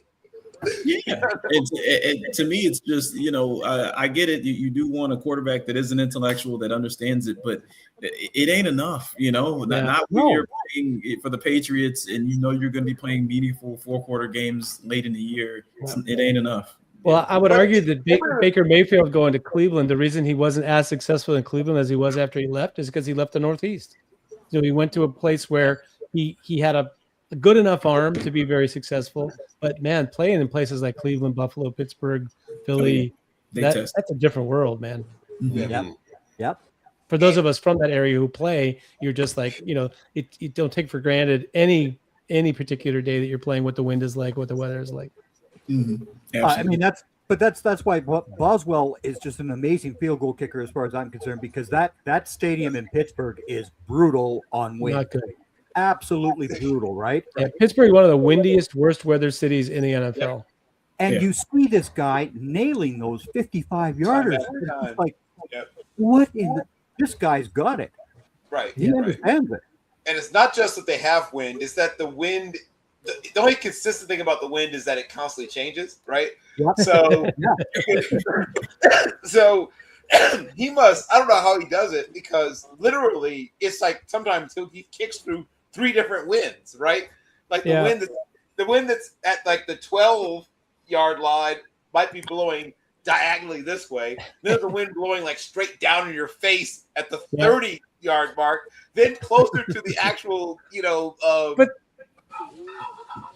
I don't know, Bill. Do you play golf, Bill?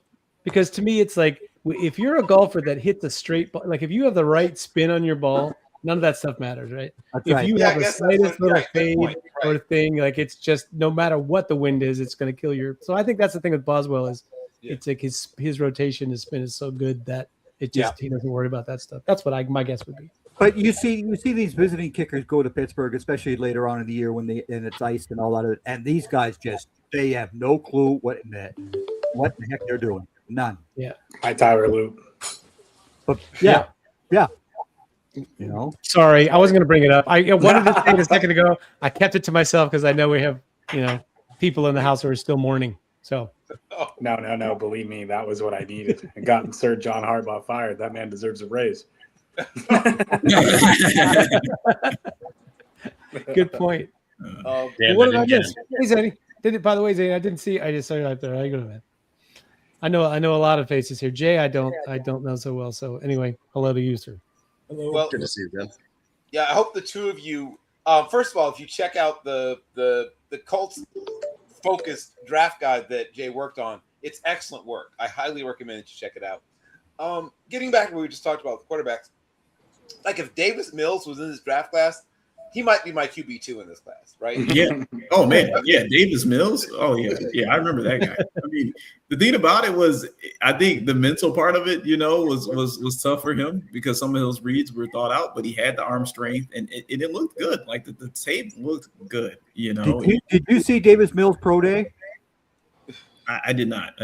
It was wet, cold, and windy. I mean, windy. Yep. And the Cowboys put him through the paces on that pro day. Yep. And I'm just going.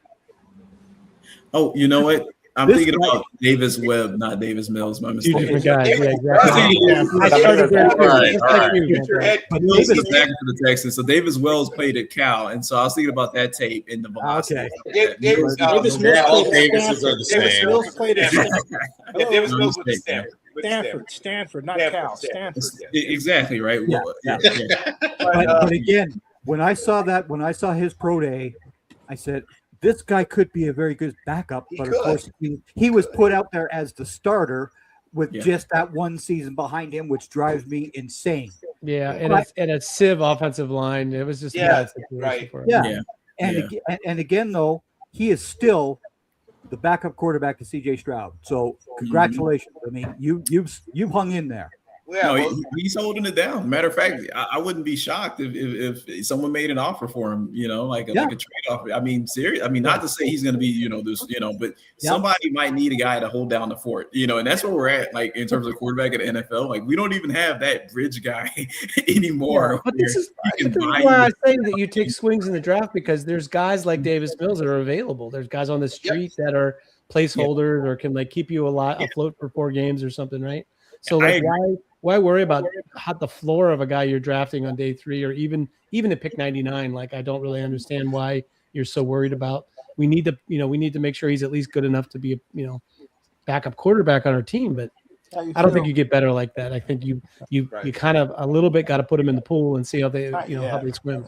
I agree, and I remember I think it's just part of I think people are just afraid to really dig into the quarterbacks and like really jump out there on a ledge for this year's draft. And sometimes it's just like if there's not enough guys that are really strong at the top, it's like everyone gets afraid, right? If this draft class had like really just 2 more guys on the same realm as Fernando Mendoza, people will be talking about, wow, this might be one of the not all time, but at least of recent memory. Solid draft, yeah. No, I'm saying, I'll give you 2 names. If Trinidad Chambliss comes out and Dante Moore, suddenly it's an amazing quarterback class. Yeah.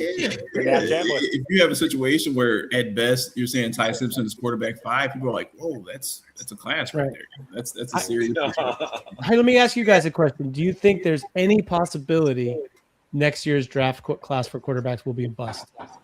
Like what percentage of it being, as people viewing it as being the same as this year, what percentage chance do you think that is of happening? I think there's always a chance. Go ahead, Jay. The problem is that it's an entire year of film that we have left to see, entire year of development, entire year of just growth and or regression, injuries, scandal if need be, yada, yada, yada. Like things can happen that we have no idea until this time next year. Of course, we also don't know who's going to be in that draft class because there's plenty of guys who are in this junior year who could still declare, or they decide to run it back another year, get their NIL money, try and see if they can get another year of development in, and then try and raise their stock in for 2028. There's a chance. I'd probably say chance of it being this class level of bad.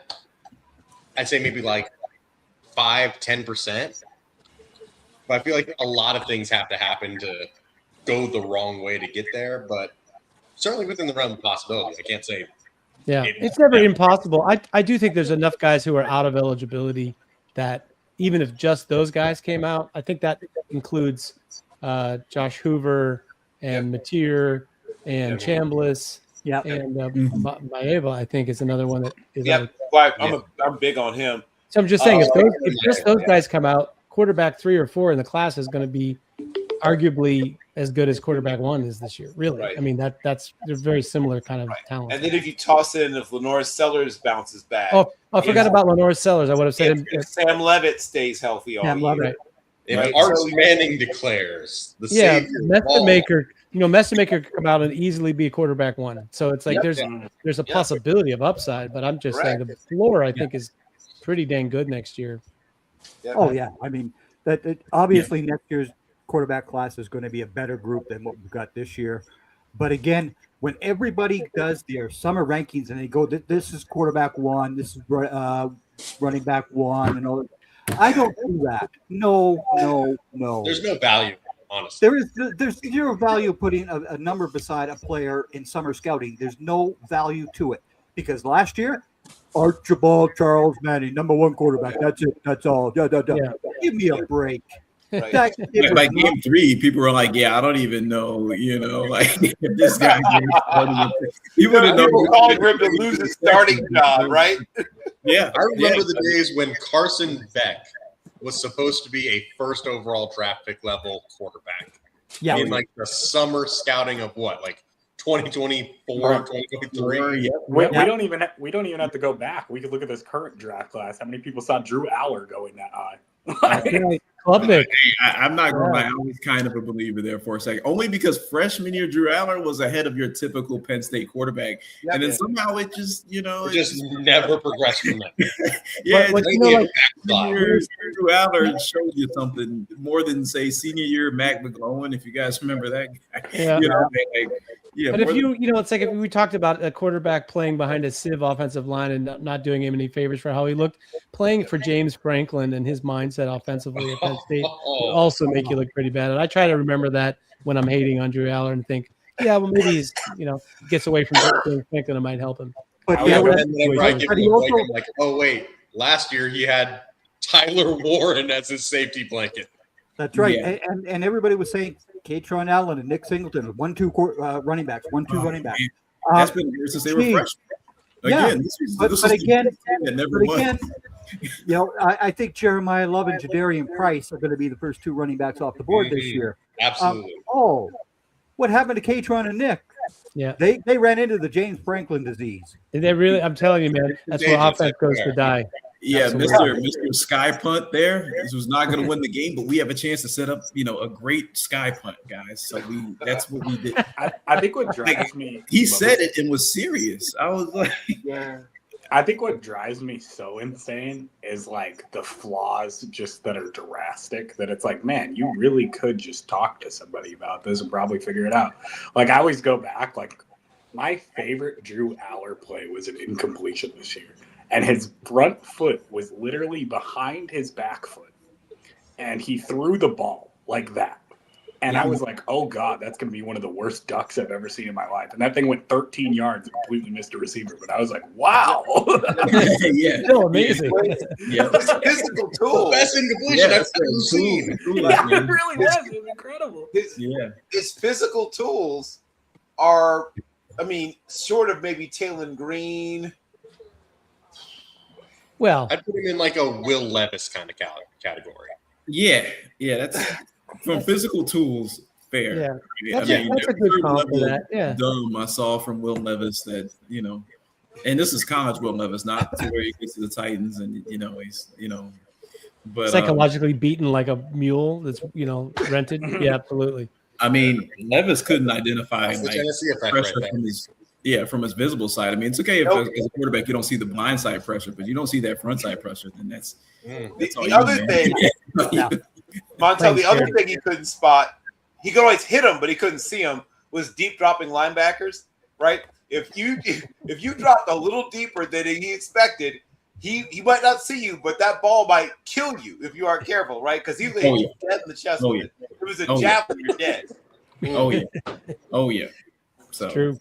Yeah. Rocket right to the linebacker. Gotta love it. Oh, Hey, can we, since we're on the subject of quarterbacks, can we just hit for a second on Jack Strand? Yes, we can. and then also, maybe a little love for Derek Robertson when we're done. But yes, I love actually Derek Robertson is the next name, and then Caleb Blaha would be a third name that I'm sure that's going to impress Bill.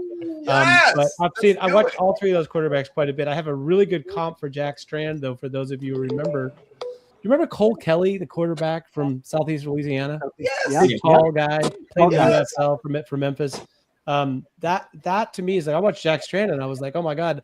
Corey Karbowski, who's my one of my cohorts on my show, played with Cole at Southeast. So I was like, Corey, watch this quarterback and tell me who he reminds you of, because he's like a big dude that's sort of hard to tackle in the pocket, and then when he runs, he falls forward for 3 yards. It's like this is the Cole Kelly experience, and the complete with making any willingness to make any throw, making crazy throws. So I feel like that's in a way, with a coach that can take that and like was willing to accept it and run with it, he could get a shot, I think. But I mean, it goes to a conservative NFL team, it's not happening. My first two notes on Jack Strand were, wow, some people can make Jameis Winston look cautious. and my second one on Jack Strand. Hide your crab legs. My second one on Jack Strand was, wow, I aspire to have this man's confidence. He does not care. He doesn't care. He doesn't care if a guy is triple covered or not. He does not care. He will throw that ball. But I think I think as long as you have the arm to cash the checks, you have your ego right, it's okay. But also, I'd rather, in the immortal words of Mike Tomlin, I would rather have to tell a guy, whoa, than giddy up. Yeah, right? Exactly. Quarterback. And I think there's a lot of quarterbacks you'd have to tell giddy up, because there's just it's so ingrained with the coaching to 1,000, 2,000, get rid of it, dump it down, throw it away, that you need to have. It's hard for those guys to learn how to push the ball downfield when they need to. Well, and I was talking to somebody about it the other day. It's like, I think this is like in the era where we're starting to see the pure possession receiver die down because of that exact mindset, where it's like there's not a lot of guys who just want to take risks on 50-50 balls anymore. Like if they see that there's not any separation, they're going to look to their next target half the time. And it's like Jack Strand would not care at all. You can run a 5.0 40. That man is throwing it. That man is making shit. Does not care. Downfield too. Yeah, he's not playing. See, and that's what gets me so mad. Is because oh my god, he should have been at the combine, because he would have made every wide receiver have the coolest. Every year, the combine always gets it wrong. They try to invite people from small schools, and they get the wrong guys from small schools. Wrong guy. Yes. I mean, I know Bill, that year, and it's not even that small of a school. You would think a guy like a Kevin Byard would have performed at the combine, right? No, he did not get an invite, and he was every bit as good as you see today. Like that guy was on his couch during the combine, and that was a tragedy. That was one of the greatest combine failures, I feel like. Yeah, well, teams, your NFL teams are the ones that determine who gets invited. Somebody's interested enough in them, they show up. But yeah, I just feel like they're, like I said, this mentality of, if you are not a high recruit coming out of high school, man, you have to pretty much move mountains in college to get to the combine. Like, it's got to be pretty amazing, or you got to have some insider connection or legacy set up or something like, agents, exchanging favors. Right? There's something like that. It's probably a lot more than we even realize with those things. But I mean, this whole I was shocked that there was a very good, all-star level. Like, he gets invited to an all-star game. He does pretty well in it. he wins a national championship, and he still can't get an invite to the combine. Kalon Black didn't get Yeah. an invite. I'm like, if he can't get into it, what did the small school guys got a shot for? Like, come on. Yeah. And then running back, it gets you more angry because these guys that go and then they don't test. They're just there. That's just mind blowing. All the agility drills, Jesus. Yeah, if you're not going to test, then to me it's just maybe invite more combine participants. Then, right?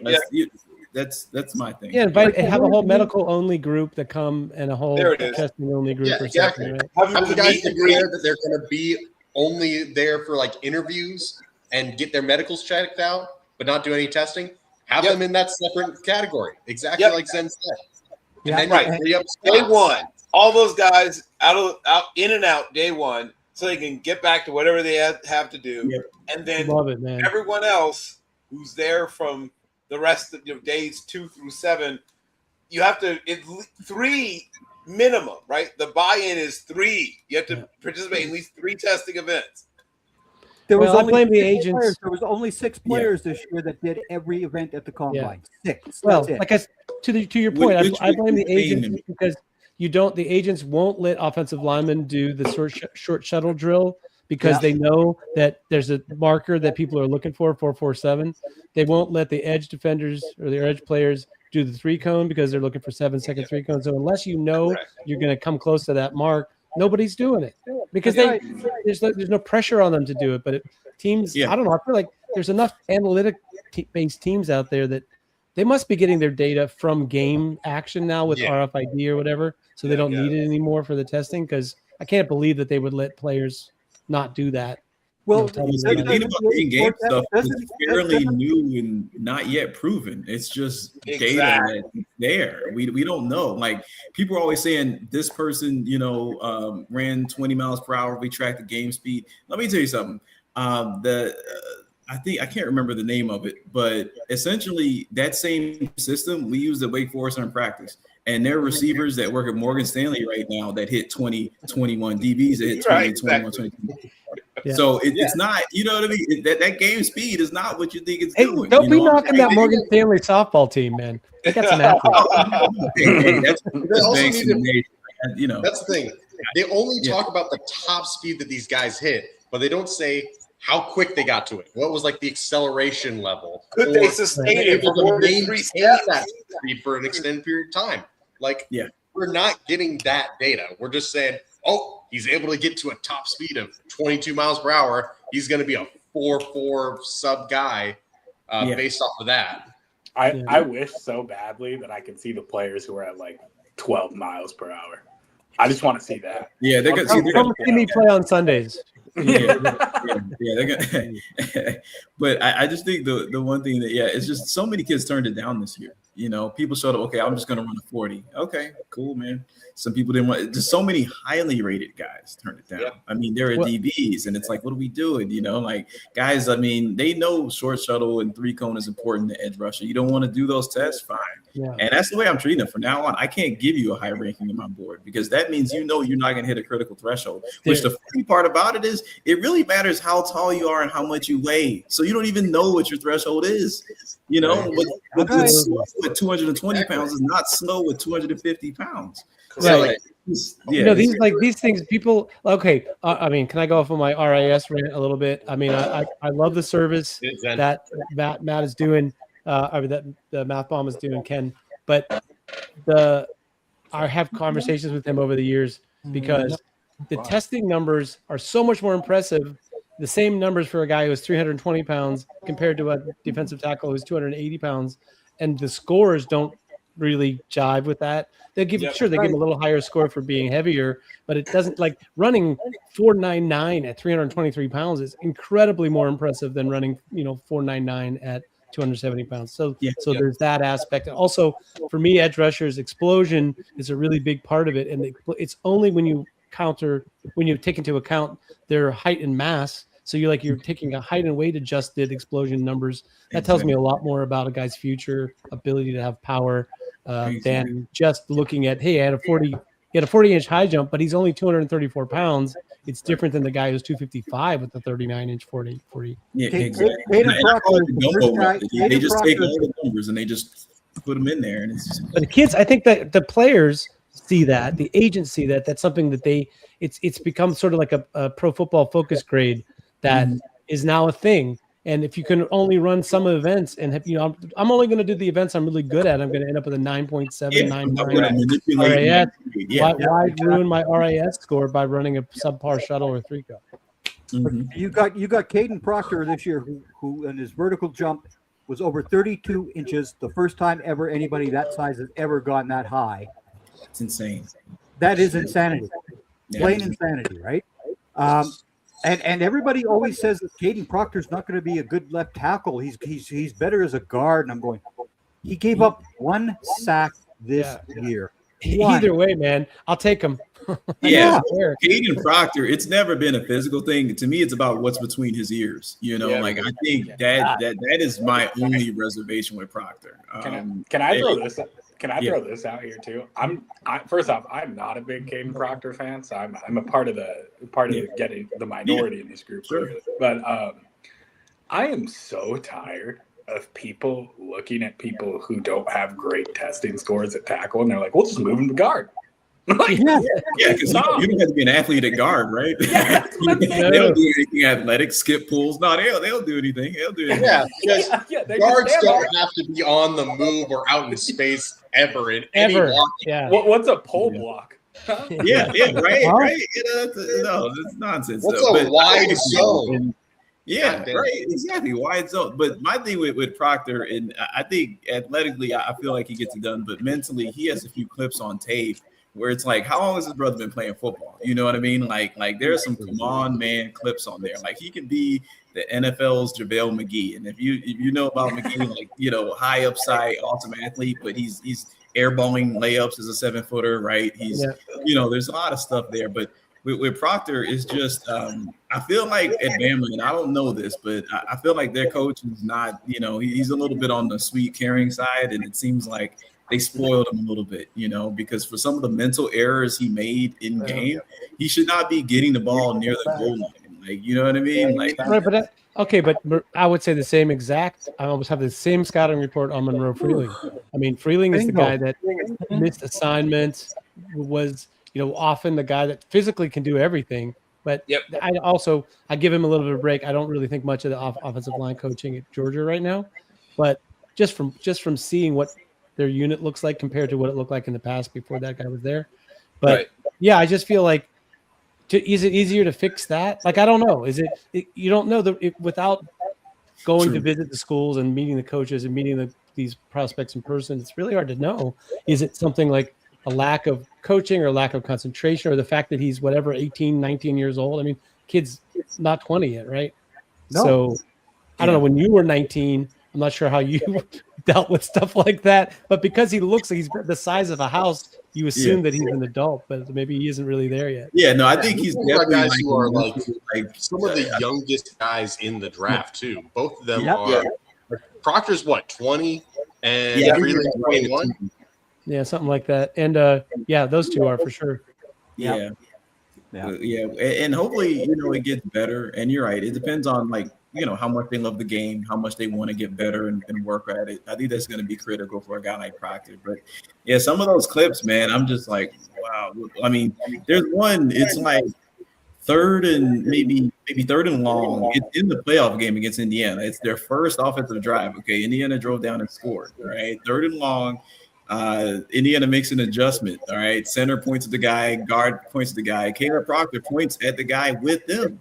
The ball is snapped. He did not block that guy. And that's not even the bad part. The bad part is he doesn't even visibly notice what he did until like 3 seconds later when Simpson's running for his life. And I'm like, bro, what was that? What are we doing? Have you not watched Terrence Steele play right tackle for the Cowboys? That man's a nightmare on past pro. He's an absolute nightmare. And those things happen. Yeah, I mean, it could be. I must say, it could just be me. Like I'm just over it, But that scares me. But let me ask you a question, Montel. Yeah. Where did Alex Leatherwood go in the draft? And is Kalen Proctor a better offensive line prospect than Alex Leatherwood? I think it's. I mean, I can answer the first question for you. 17th. 17th. Okay. Yep. He's a better player than Alex Leatherwood for sure. Right. Better athlete for sure. Yeah. Yeah. Mhm. And I guess that's the thing. It's like sometimes, your worst may be pretty bad, but his best is pretty damn good too. So I'm not gonna, He looked good there's pulling. He yeah. looked, whether he's a guard or a tackle, he looked great in space. Yeah, For a guy that size, and I especially. said all that just to move the point is, I mean, I assume, and I'm not in the camp of moving him to guard. I assume it's just literally an attempt to narrow the scope of what you're asking him to do mentally. And I don't even know that if that's an effective method to do that. Like it could be equally taxing at guard, But that's all. That's all I wanted to add on that is that there are some mental mistakes there, but I think he can be really good. And he tested extremely well. So there's some things there. Like Bill said, if you want to talk yourself into a guy like that, it's not hard. It's not hard to talk yourself into that guy. Next year, I'm going to be the guy who's just going to look at every single offensive tackle and I'm going to be like, let's move him to guard. Move him to center. I would move some guards to tackle. Jordan, it drives me absolutely nuts how these guys have always moved to guard. The only guy that I've moved to guard that was correct was Tyler Smith because he was not going to be a good left tackle. Yeah. There was no way. And when Jerry and Steven came out and said, he's going to be a great left. No. You put him at guard. Please put him at guard. I really wish, for a thought exercise, that I could go back to 2018 and I could be like, let's move Orlando Brown to guard because he didn't test as well at the combine and just see what people react with. I would love to do it. When you get that time machine, you let me know. I want to fix a couple other things like that. So, I mean, this guard to tackle situation, I think it applies to Will Campbell. People are like, well, Will Campbell's struggling on the outside because of his, he was exposed, his flaws as a tackle were exposed. And so he's going to move to guard and it's going to solve his problems. I think when you have this conversation about moving someone from tackle to guard, they have to show you that they have the traits and skills to be able to play guard, that there may be whatever their flaws are, a tackle might be easier to deal with at guard. But Campbell is he's not long enough really to play tackle, and he's not really powerful. He doesn't have the core strength to be able to play guard. Maybe for a team that's super finesse, going inside to side. Yeah, you see that play on a lot of tape. Will Campbell was fine playing left tackle for the Patriots until he got injured. Yes. He got hurt. Talk on it. Then his game went downhill, and I don't know. I just feel like once they get the book on you, Greg, and they figure out what you can't do in the NFL, they'll just hit you with that over and over again. And I think that part. And to me, part of that it's on Vrabel. And I think I guarantee you, Titans fans were somewhere like, "Yep, that's the Vrabel I know. Obvious flaw. We're not going to fix it. We're not going to do enough chips with the tight end. We're not going to come out here in 12 personnel and help them." They just didn't do enough, And one of my best friends is a Seahawks fan, and I said, "You know what? Denver almost had it." And I said, "If you guys come in with the same playbook, you're going to win." And they win. What changed? You had 2 weeks into the Super Bowl, and you said, "Yep, we're going to keep Campbell on that island. We're going to keep doing that." And that's Vrabel arrogance that he can get away with something. Yeah, also, which is especially hilarious these days. He learned that in Pittsburgh. We do what we do, I feel like I can't help but notice you brought up Seattle. The Space Needles behind me. Actually, I'm at my office, but I always tell people this too. It's like, first off, he was highlighted. It just so happened the 3 most important games of his life are the ones where he's going to be highlighted as worst when he's coming off an injury. And then, on top of that, I instantly knew, and, this wouldn't even just go for Will Campbell. This is just rookie tackles in general. It's just oh, God, Seattle's so deep at edge rusher, and they throw you 4,000 different looks with all those edge rushers. You're going to have a hard time as a rookie tackle. You're just going to. They have too many different skill sets to adjust to, and you have to adjust to all of them. Especially when you are being hampered by injury, and you're having to pass pro and have all these snaps. Tackle is not a rotational position. You're there every single play. They are getting fresh legs every couple of sets. Yeah. And for him, he's the stamina battle the entire game.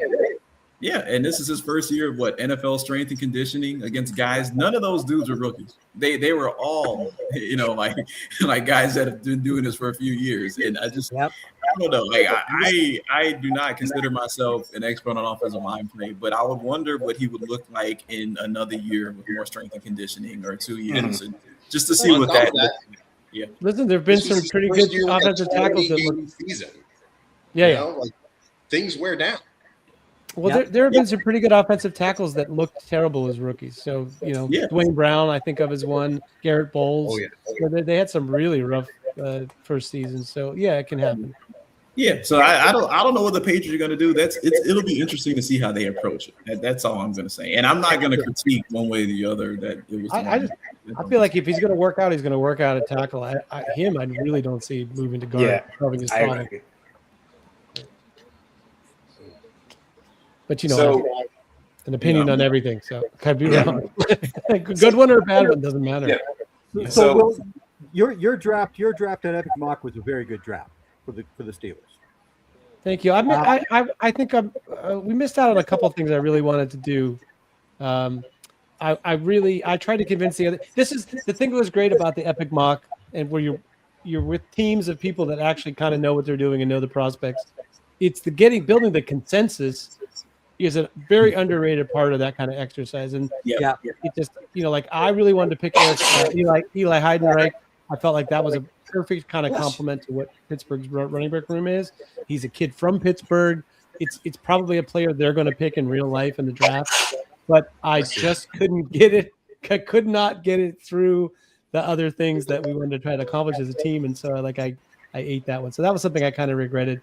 And the other thing was we missed out by one or two picks. It might have been 2 picks in front of us, getting Jalen Husky to play for our nickel corner, which is, I think, maybe the ultimate place where he lands, even though he's not seen that way. It would have been really fun to draft a player and slot him in a place that he hasn't played that much, and see how it works out for you in the future. But I don't know. We've had good luck in that mock. We drafted George Pickens in the first round before anybody really had him there 2 years ago. We drafted Deion Walker in round 2 or 3 last year. There's a player that I thought was so yeah. It's a fun exercise, and it's like if you really know your team and you know kind of how what fits them, it helps.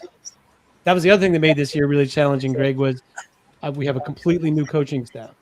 Yep. So trying to adjust for, what is Mike McCarthy going to do with his 2026 NFL team, and what is Patrick Graham going to do with a defense with a bunch of talent, high-priced talent, but underachieving. So it was I love these exercises. I wish that I could bottle that energy and enjoy that all year long instead of just for an intense, crazy 1 month period before the draft. Right. Did you understand why I took Kenyon Sadiq at pick 12? No. Well, not that I say it was bad. I mean, I think Kenyon, you need playmakers. He was my 10th best player available. All of those defensive guys were already gone. Yeah. Why am I going to reach for somebody at pick 12 when I have my 10th best player on my board? No. Right? Right. Well, I think it's like you're either a team that needs to fill out your lineup with solid players, or you're a team that needs playmakers. Like if you're a team that has a bunch of solid players, you need guys like that. Jake Ferguson is 4.9 yards a catch. Hello, Kenyon Sadiq is going to get me 9 to 12 yards a catch. Dak Prescott, double up the value. Lamb. That to me, that just made perfect sense to take Kenyon Sadiq at that point. I think there's really only, maybe 5 guys in this draft class that are really no-brainer top 5 picks, and anything that happens after that, beauty in the eye of the beholder and the fit and, whatever else. We can see all kind of stuff in this draft. I mean, all kind of stuff. I'm talking guys in the 50s, at 30, 20. I'm just really upset that the Raiders have the first overall pick, because it's normally that. It would be hilarious. Hilarious to sit back and see what they're gonna do, right? If everyone else, the Raiders are gonna be boring in round 1 because we all know what they're gonna do.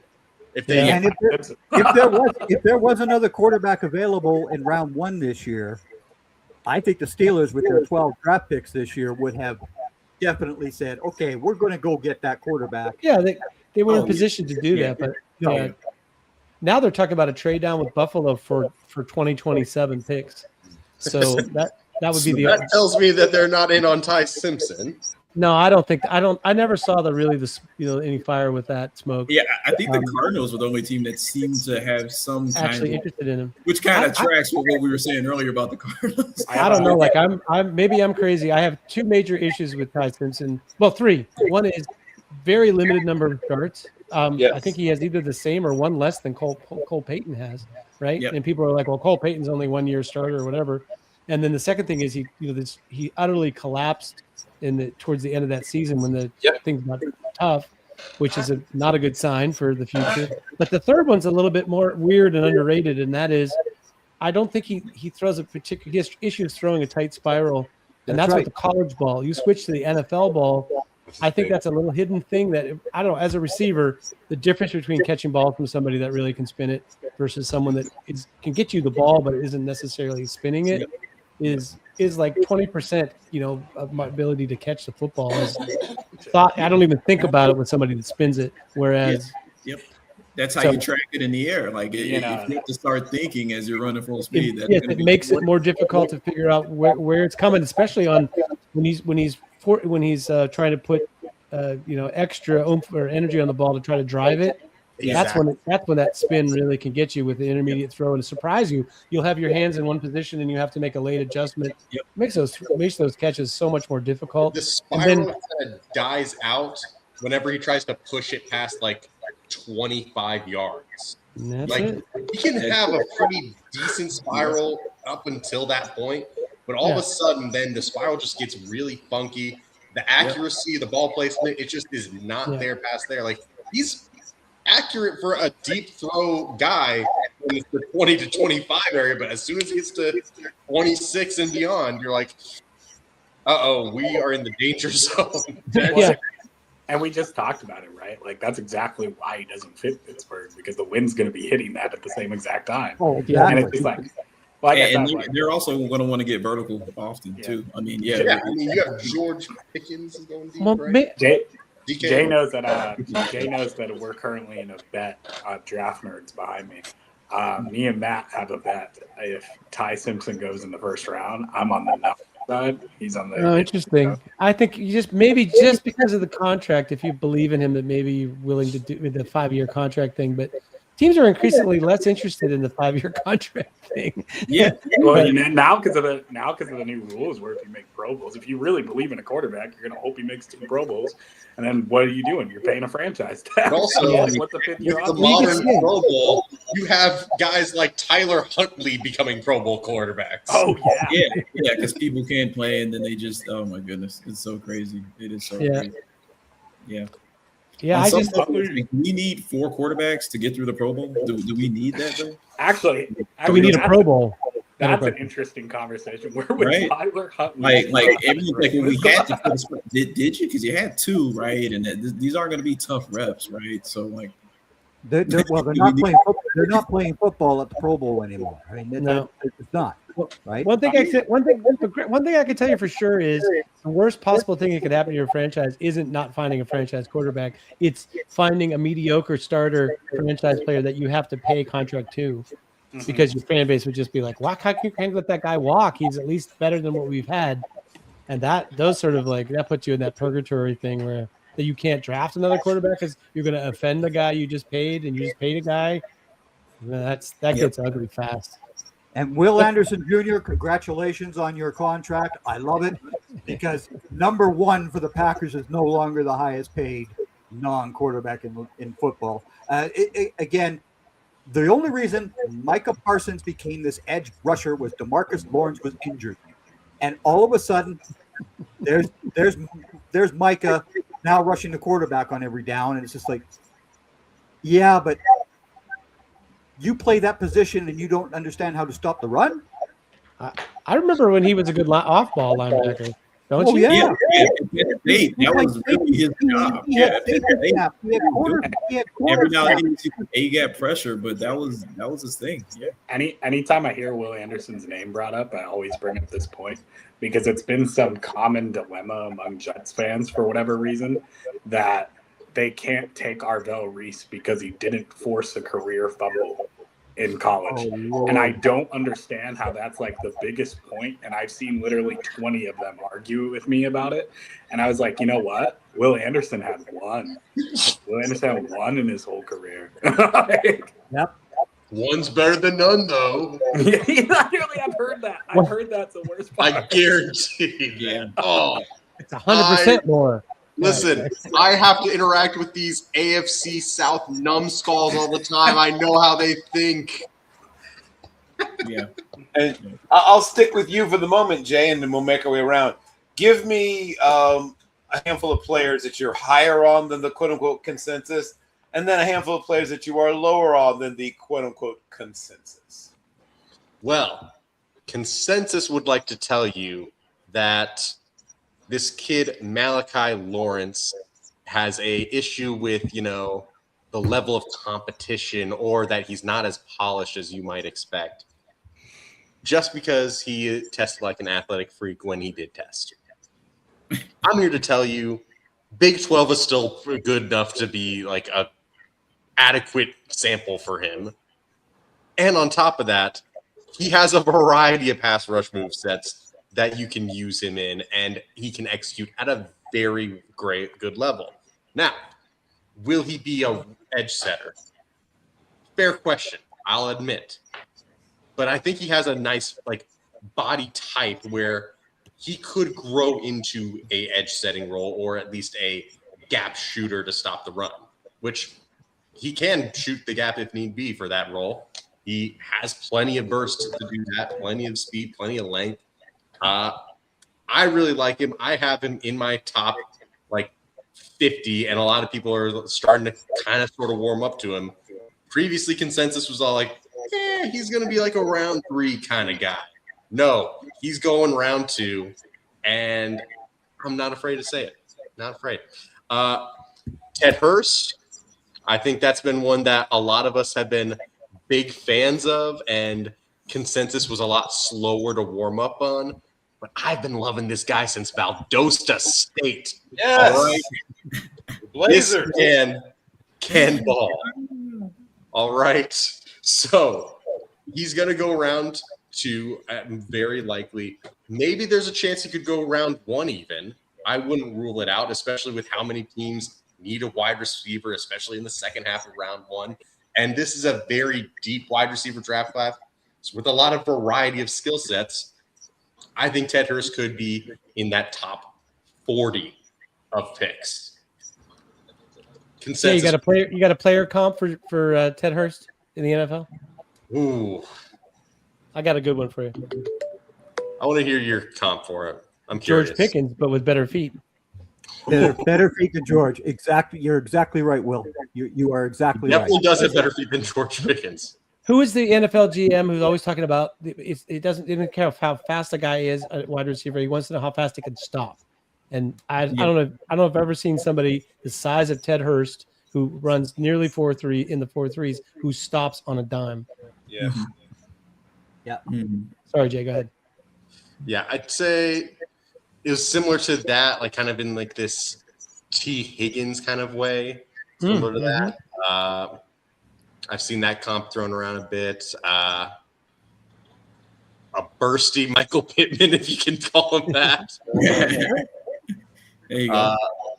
Yeah, there's definite there's deep ball speed there. There's contested catch ability.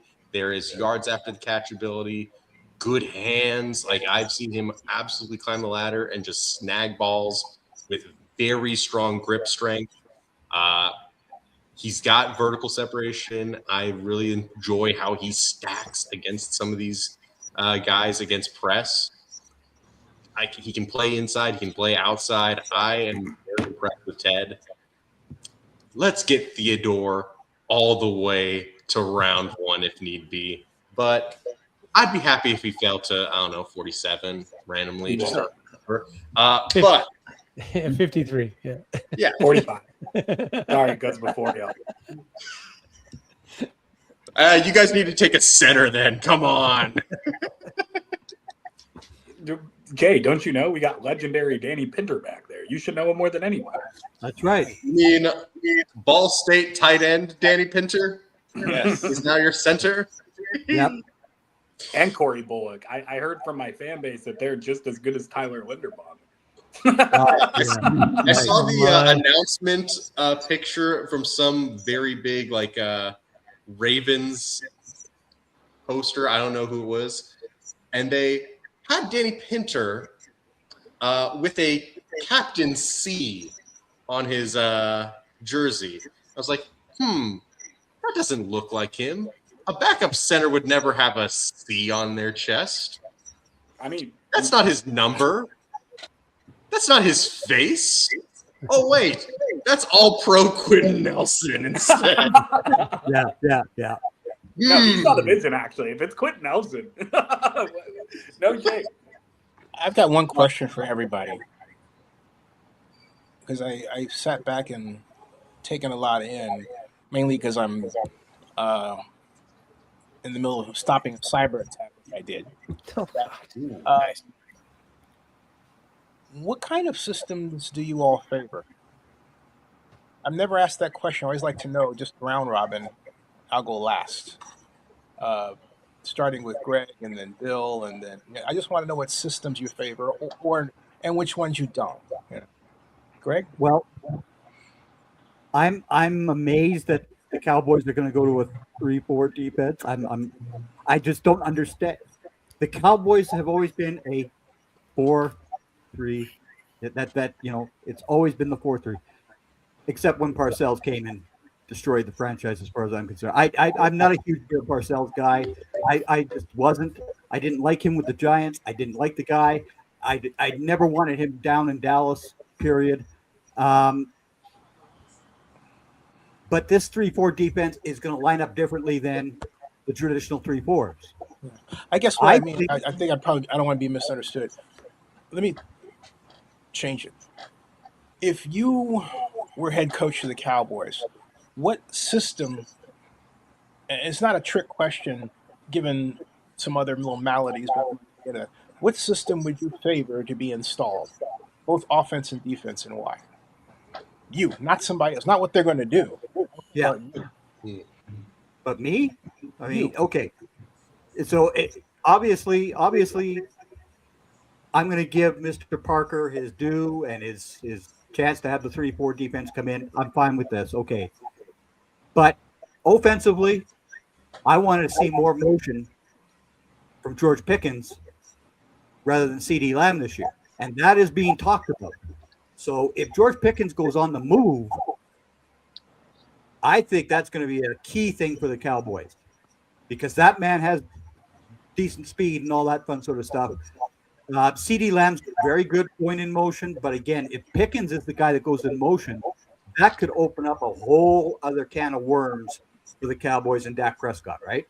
So it's less important to you what formation they use, Yeah. or the run pass option or the run pass mix, but just that they have and I'm just asking a pointless perspective. As long as you have more motion, which from a data analysis actually is a data point in terms of. But I'm just curious. I've also grown up here in Canada where we have a lot of guys in motion. Yeah. Nobody's standard. restricted That is the the standard. CFL from being in motion. That's the standard plays, right? Mhm. And I love that. But again, I think Dak Prescott can play in any system that you put under that man's in his arsenal. He can play in any system. So your quarterback is fine. Your offense is pretty decent, except for damn Terrence Steele, who we're still stuck with. But defensively, I'm going to give this 3-4 chance, but they need another true safety because he wants to use the nickel defense much more than the dime, which Jim Leonard is going to bring to Buffalo. He's going to bring in the dime defense. Well, if you're running a dime, you're going to need the corners. If you're running nickel, you need that safety. So if Caleb Downs falls to 12, I'm going to be ecstatic. Well, you're probably with the 3-4. You're probably going to play a lot more zone 3, cover 3 than you used to play Bill? And that you need different kind of corners and different kind of safeties. It's a real change. Hey, Bill, you're up. Bill, you're up. So, in terms of systems, I like attacking, right, on both sides of the ball. I like if something's going to blow up in my face, I want it to blow up fast, right? I want it to have, but if it's gonna happen, it's gonna happen fast. Mm-hmm. So, if it's an even front, I'm probably going to be based with 2 linebackers, 5 DBs, and I'm going to play essentially zone with man principles, right? I guess is the basketball way to describe it. I'm going to have my corners worry about everything that happens between the line of scrimmage and about 12 yards deep. And anything that happens past that is not their issue, right? That's not your problem. We've got people for that. My linebackers will have some coverage responsibilities, but I mostly want them heading downhill, being involved in the run game, and blitzing. And if, somebody who I thought might be staying in for coverage, comes out and I don't have someone else to account for them, yeah, sure. Cover that guy who's running that wheel route or cover that, But other than that, I want them basically splitting the field in half and attacking downhill. Either, like I said, in the run game, or if it's a pass game, shoot a gap, bother the quarterback. I like speed on my defensive line. I want guys who can scoot. And if you occasionally get thrown around, you occasionally get mauled, hey, it happens, right?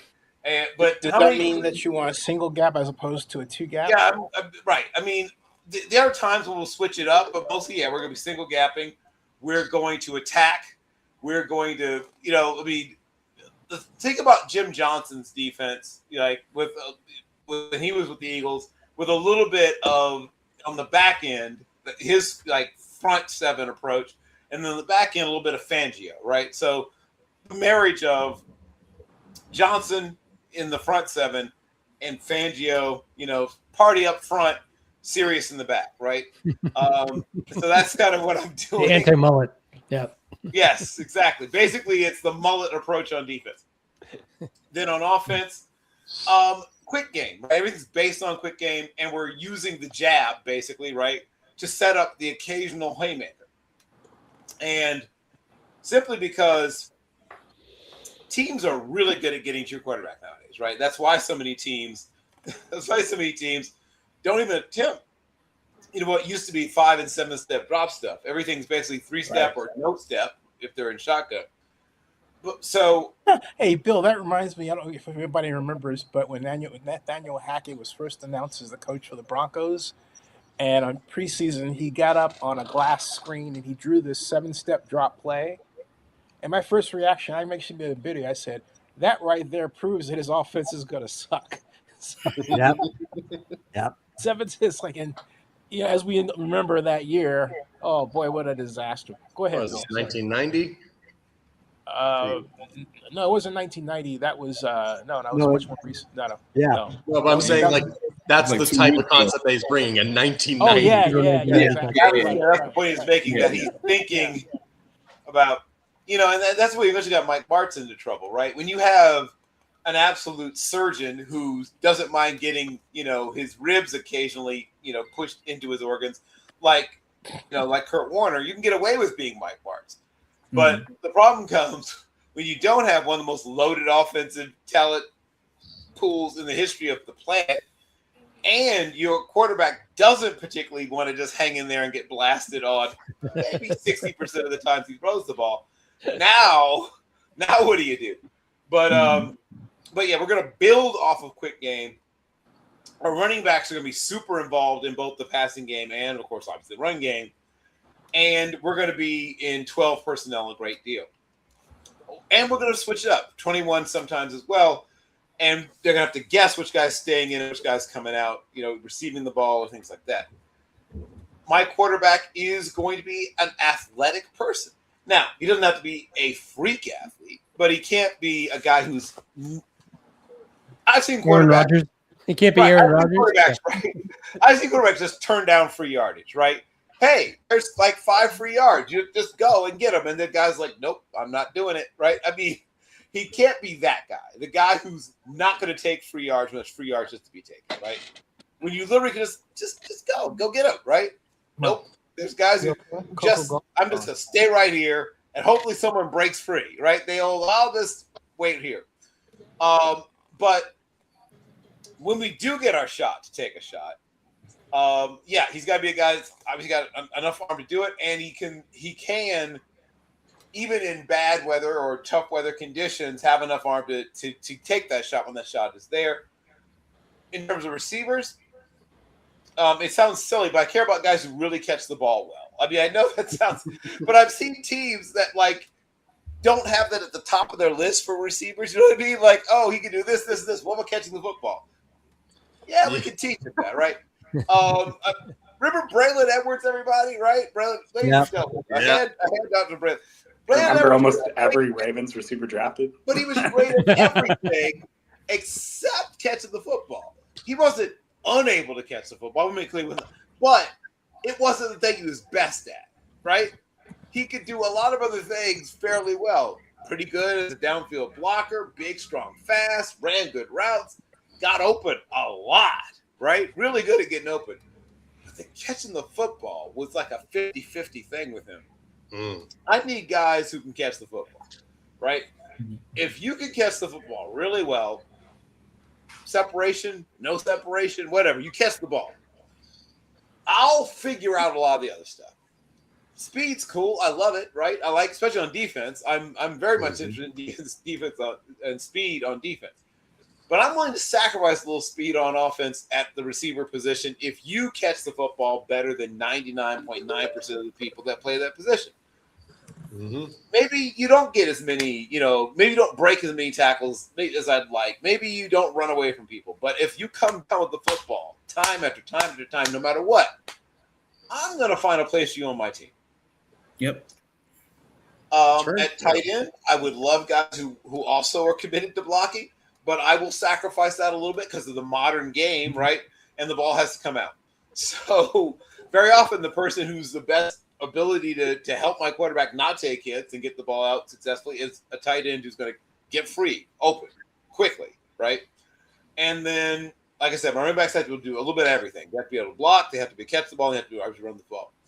At center position, I want a guy who was like a 2-time state champion wrestler, right? That's my thing.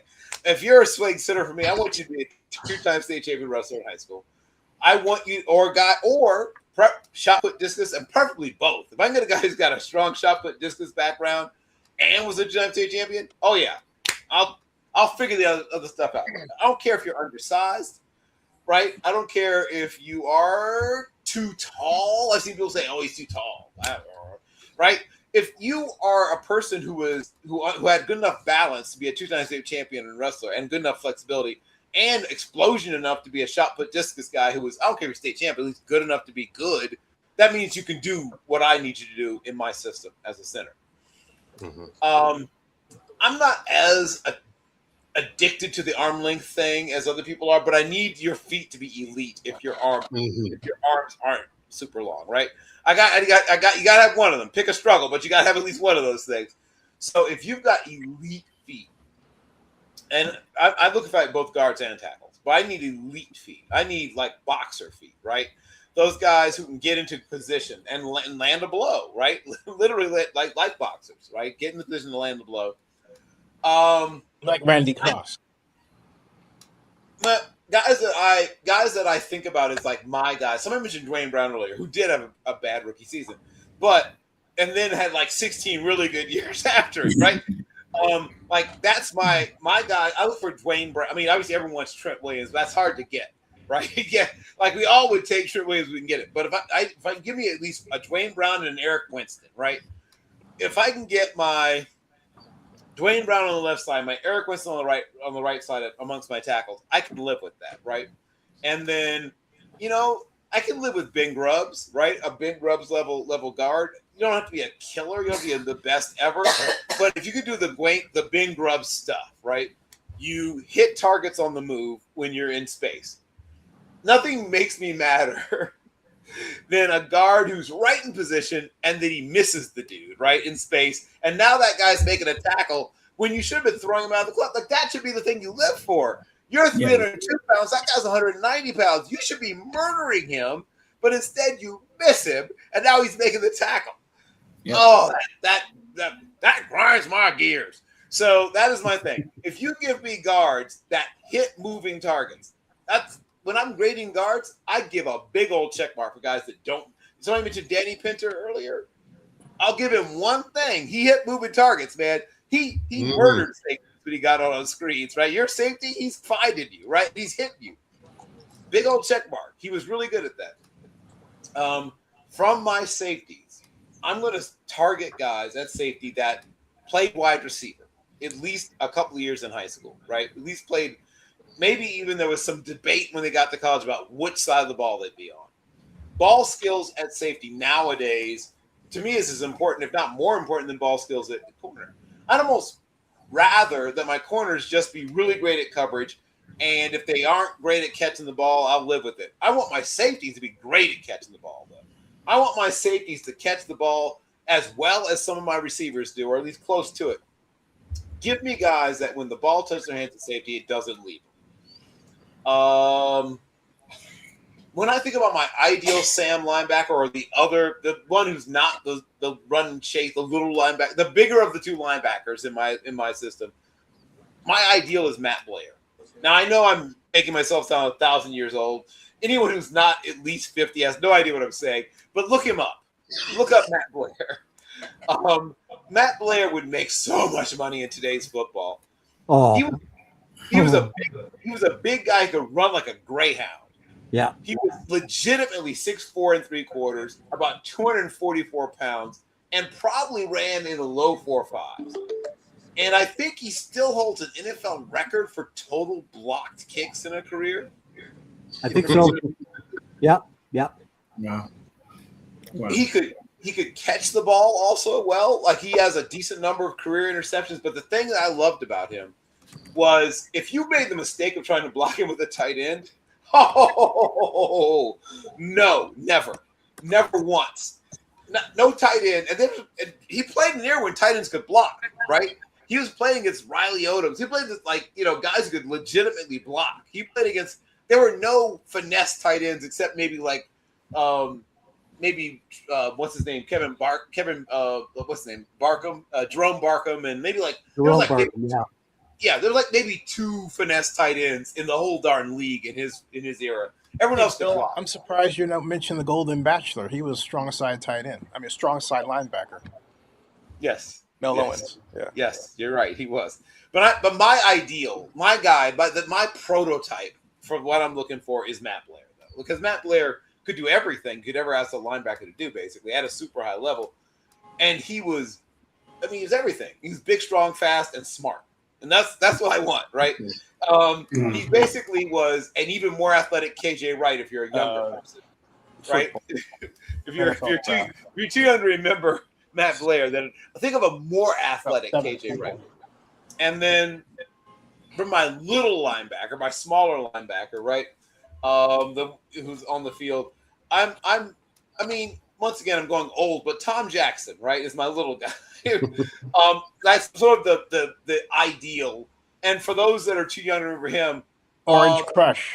Right. For those who are too young to remember him, Jonathan Vilma. Right.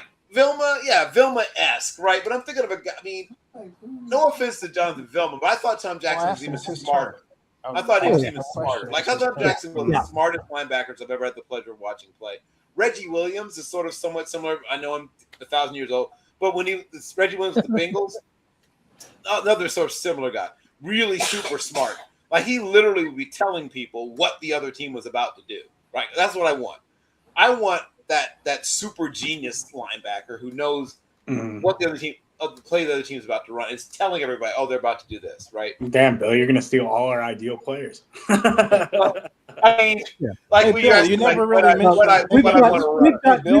got Bill's scheme under control here. So let's hear Jordan's scheme. Yes, hold go on a ahead, second. Jordan. Montel is next, and then Jordan the Bill. Or Montel. So whoever Yeah. Yeah, but Yeah, Bill, no you worries, did guys. mention. I'll be Bill. quick. So, All right. Okay. yeah, no Okay. worries. I'll be Go quick ahead. here. No, So, no problem. yeah, defensively we'll be 4-2-5. So essentially we'll have like nose 3 tech. Ideally, that end can play 3 to 6 technique, but we just need him to be a really good base end rush passer. Back there we have a Mike or Will, and then depending on the situation, we'll have Rover or just like that nickel corner there, right? That Rover's just like another safety on the field. He's physical, he's heavy, he can cover backs and tight ends and man if needed. Most tight ends and man if needed. And then, of course, he's going to play zone. He's going to be a blitzer. He's going to wreak havoc. Our corners, essentially, like I'm kind of like more deep corner guy. They can be kind of like in that side saddle stance. Essentially, they're covering everything vertical and everything to the sideline. And their job is playing that kind of like that outside shoulder. Linebacker safety is kind of playing that inside shoulder. So we'll do some bracket and some zone that way. In terms of the types of guys, safety, I believe like with that leap side safety, we'll have that a stud, strong side safety. Stud is kind of like your center fielder. He's very versatile, could oily hips, can turn left, turn right, rangy whip. He's going to play a little bit closer to the line of scrimmage. He can cover a man if needed. He's also going to be a great blitzer and downhill force against the run game. I think that pretty much, nails it. There's a lot of guys that fit those types of systems, so I'm not going to run through the possible guys that could be that good. But, I feel like that's pretty easy. On offense, and I just want to get on my brief soapbox. From a coverage standpoint, I'm curious. Are you like pure man for man, or are you like someone who enjoys like Nick Saban's Rip Liz concept? I was about to say, I'm more of like a man on demand kind of guy. So it's gonna be zone until it's not. Yeah. So sorry, I should have started with that. So we're essentially quarters, but it'll be man on demand though for these corners, depending on if that's a vertical coming from that number one receiver there. So offensively, just brief soapbox. Don Coryell, brilliant offensive mind, highly forgotten about. I believe in his version of the West Coast offense. That would be the way I would run things. Obviously, my quarterback would need to have a strong arm, so that would be something that I would look for. I do not necessarily need a most mobile quarterback. If you run 4.9, excuse me, quick question: are you saying that you're happy with an 8 to 10 step drop back? No. So we're going to that's what he was doing. Yeah, just from a route concept standpoint. So I'm just looking to stretch the field vertically. I want to be deep into like levels concepts, drive concepts, some smash. And that's really how I want to hurt you. We're going to do some RPOs. Now we can add RPOs to the Coryell mix and maybe start cooking with gas. In terms of receivers, I'm kind of a believer, you kind of have your X, your S, and your Z. So your X is kind of like your do anything guy, fast, can get to anywhere on the field. Almost like, your Braylon Edwards, except he catches the ball, that kind of thing. Your S is your pure possession guy. One of my favorite S's in this draft is Denzel Boston. And just like Bill said, it's one of those things where it's kind of like, sometimes, and I'm not even saying he's slow. I don't know what he runs. I don't know how fast he is, but sometimes if a receiver, even if he can't run past the GOAT, like it doesn't matter is if the ball's in the air, is he coming down with it, right? So that's what your S is supposed to be. Your Z is your slot guy. He's going to be, in motion, doing things, any type of gadget things that you would like, or also go over the middle, catch a ball. Some of that orbit motion is going to be coming from him too, if we choose to do that. And then just in terms of backs, back has to be able to receive, be a receiver out of the backfield. He has to be able to block a little bit. And, I prefer more of the speed guy. I mean, we can have a backup power guy for certain situations too. Tight ends, we're going to prioritize a lot of 11 personnel. So that first guy has to be a good receiver. Blocking would be helpful, but not. Your Y and your U are going to be, different types of tight ends. One's going to be more of your move guy that can catch the ball. Other guy catch the ball on occasion, but he's primarily a blocker. We'd be mostly in 11 personnel, and that's pretty much how to run things. Yeah. Jordan. Yeah, for me, defensively wise, I've always been a big fan of running 3-4 hybrid, but really just like changing up what you're doing. Like, I don't like to just have one initial base. I like to flip it around. So like to me, like in terms of a defense, I would be looking at versatile players. I'd be looking at guys like I would take away if you're one of those guys who could do one thing really well. I would rather have a guy who could do a bunch of things kind of good over the guy who could do one thing really, really well. I like the idea of, first off, like to Bill's point, exactly what he's saying. I want my middle linebacker to be a supercomputer. I want him to be able to call audibles. I want him to actually change what the coverage is going to look like and throw different looks, almost like he's a coach on the field. That's why I love CJ Allen so much in this friggin' class. And like I could live with you not being an athletic freak, not being a coverage guy, if you just understood everything that was happening. And my will linebacker to make up for that would literally just be a guy who can cover and a guy who could blitz. I don't even need like the run support focus. I don't need like half of that physicality. I just need a piece. And that's really what I'd be. Obviously, I'm a Ravens fan, so Kyle Hamilton's my ideal safety. But like being able to just rotate him around, just move him everywhere. Like Kyle Hamilton took snaps at D tackle. People don't even realize that. Like he took snaps at D tackle, but that's like what I would do. I would just have players that can do a bunch of things, and my backups would be players who have things that the other ones can't do. And maybe that makes me a little like people would look at you and be like, "Oh, well, he's on the field, so I'm going to do this." But I think by the time you have the speed, by the time like you're throwing people off. Basically, like in my opinion, my defense, like the 3-4 hybrid, would just be like maybe you could pick it apart when you're a great quarterback, but in reality, all those rookie quarterbacks are going to be going through hell. Like they're going to have no clue what the hell is going on, and we just take advantage of like being able to move shit around. For my offense, I love Clint Kubiak's offense. I think it's incredible. I mean, going back to Gary Kubiak, even I like both of those offenses. But like, I just like the idea of like fast run. Like, just make it easy for your quarterback. Only give them so many options. Make it so it's easier. Selfishly, though, and it couldn't happen with the current creation of the team, and I don't think it should happen with the current creation of the team. But I would freaking love the idea, and this would never work in the NFL, but I just love to see it, to see what they would do. I would love to see what the hell would happen if Lamar Jackson was paired with Mike Leach. Oh yeah. I think that would be the craziest, weirdest thing in the world, and I would just love to see how it worked. And it's like, because you're essentially running this gigantic spread offense where like you don't even have a running back there 90% of the time, but then you have Lamar. And now the line splits are almost a yard between, right. Yeah, and I mean, like, in all honesty, like I just want. Like, because I've never had it in my life. A lot of y'all have got experience it. I've never seen it. I want to have an ability to have an offensive coordinator who just runs pick routes. Like, please just run a pick so a guy can get open. I don't need to deal with Greg Roman's 45 vertical plays every single drive.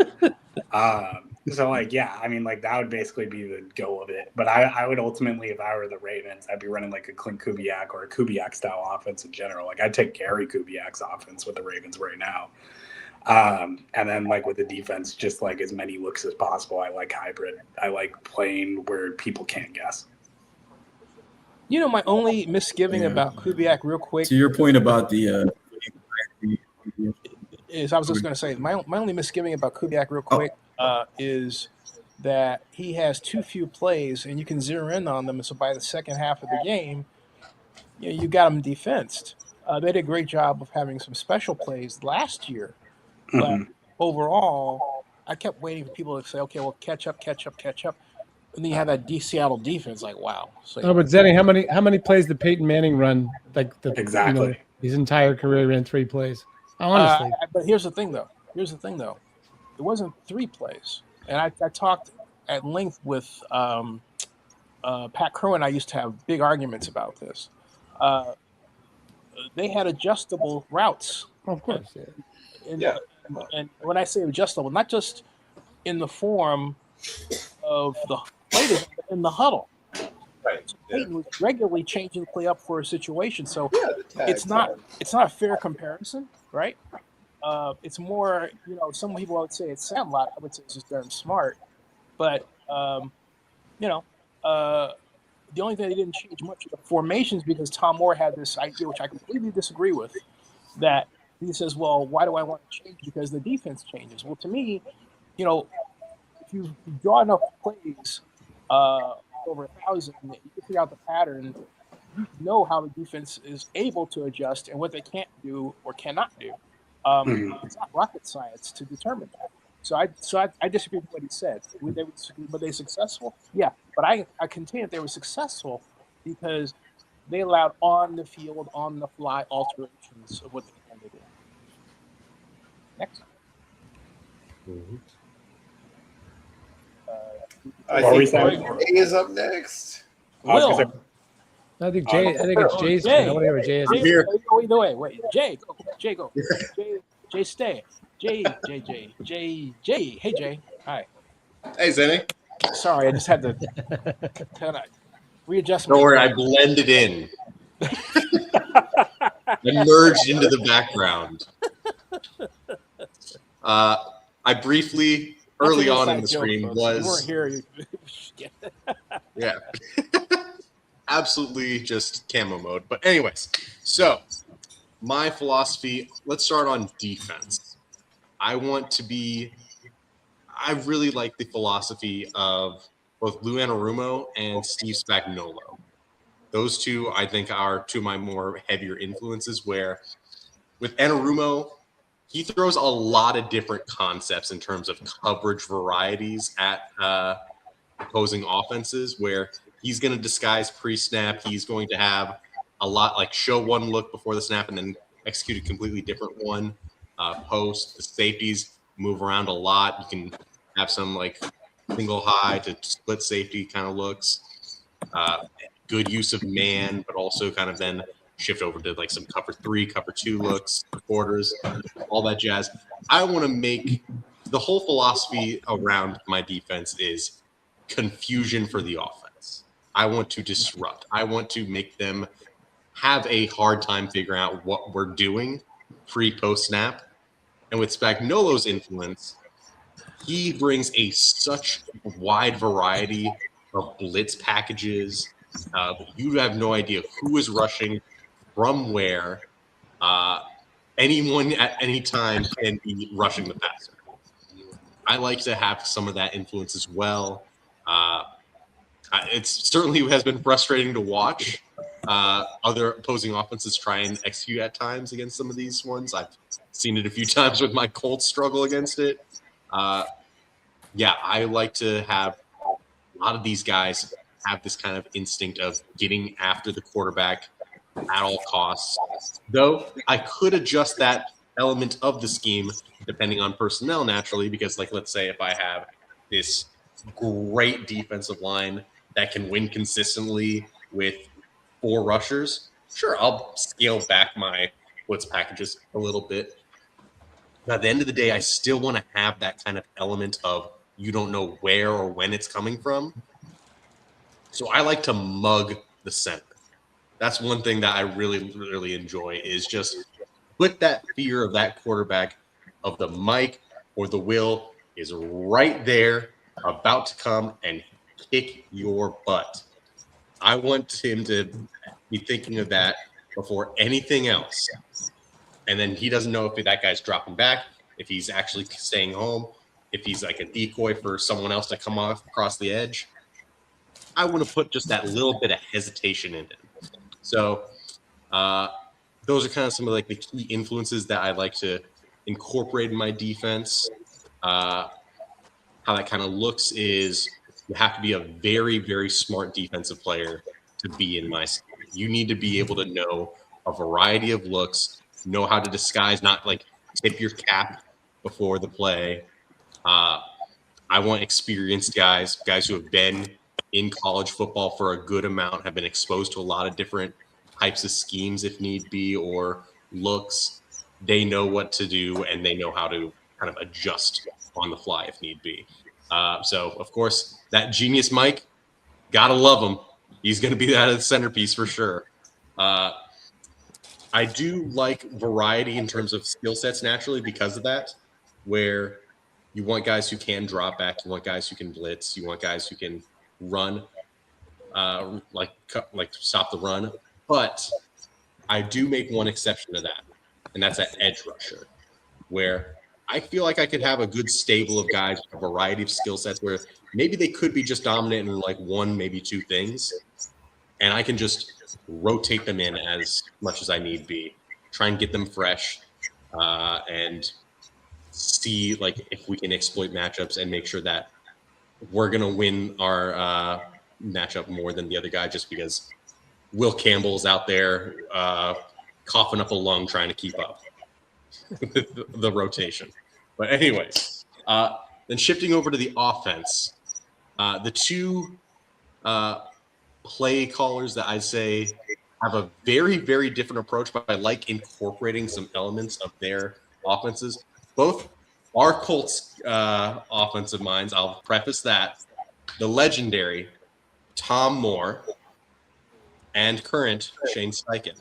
And what I mean by this is Shane Steichen, he loves to run to win. He loves a lot of zone plays, though he does like to mix in a few gap runs, but the run game is his identity. It's the bread and butter of his scheme. And he loves to have like these mesh concepts, these trips, stacks. He loves to get like these quick passes just immediately out as well. And occasionally set up the deep ball with Alec Pierce just streaming downfield. But the bread and butter is still trying to get these quick, easy wins. At the same time, though, what Tom Moore did, he had a much less complex or deep playbook, like Zen mentioned, where Peyton Manning had a lot smaller of a playbook comparatively. But what he had a variety of was personnel packages and audibles on how he could adjust to the play to fit what the defense was giving him. So he had some levels concepts, he had 3 verts, he had plenty of triple wide receiver sets. I'd like to influence those, but the big thing that I'd like to get from Tom Moore is that like a little bit of a smaller playbook and a lot of no huddle. I want to make it so that way these defenses don't have time to make their substitutions. I can make my substitutions. They're not going to be doing no huddle like me. But I'm going to be making sure that we are knowing our playbook down to the letter of the law. We know exactly what we're trying to get every single time. We are cutting down on our mistakes, and we're going to let them know, hey, we know how to beat you. Try and stop us. Try and stop us while you have no breaks whatsoever. So trying to get a no huddle, a lot of like some levels concepts when we're trying to go deeper, but then instead try and get more mesh, wide receiver screens. If we're trying to establish the run, maybe get a little bit more of ace single back sets in at times, but can sometimes shift over to shotgun personnel as well. But, you know, all this to say, you need a smart quarterback as well. Someone who can make these adjustments on the fly and be able to command the offense going forward. Mobility would be nice. I'm not going to say that I wouldn't have a dual threat runner or a guy who can execute some of these QB option plays. That would be fun to execute, but I don't think it's a requirement. I would like a guy who can more so buy time and take what yardage the defense gives him if they so happen to, you know, leave a nice little alley for him to run through up the middle, or he has a nice rollout opportunity. Sure, he'll take those 5-10 yards if need be, but not mandatory. Absolutely.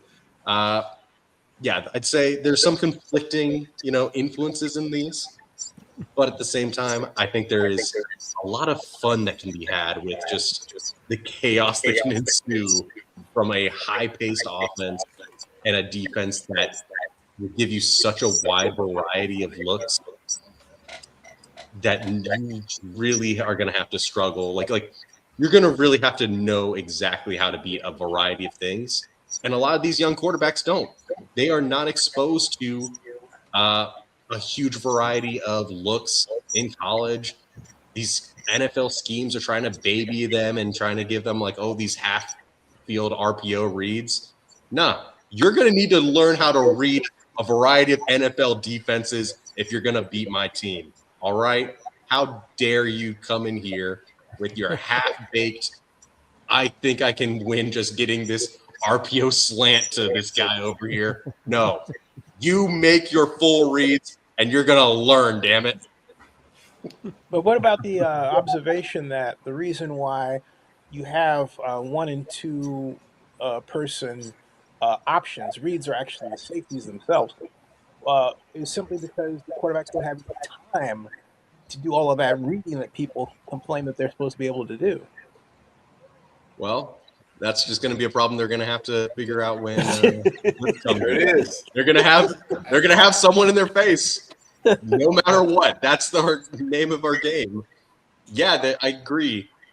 These quarterbacks are not having the same amount of time as yesteryear to make a lot of these reads, so they are limiting it to half the field.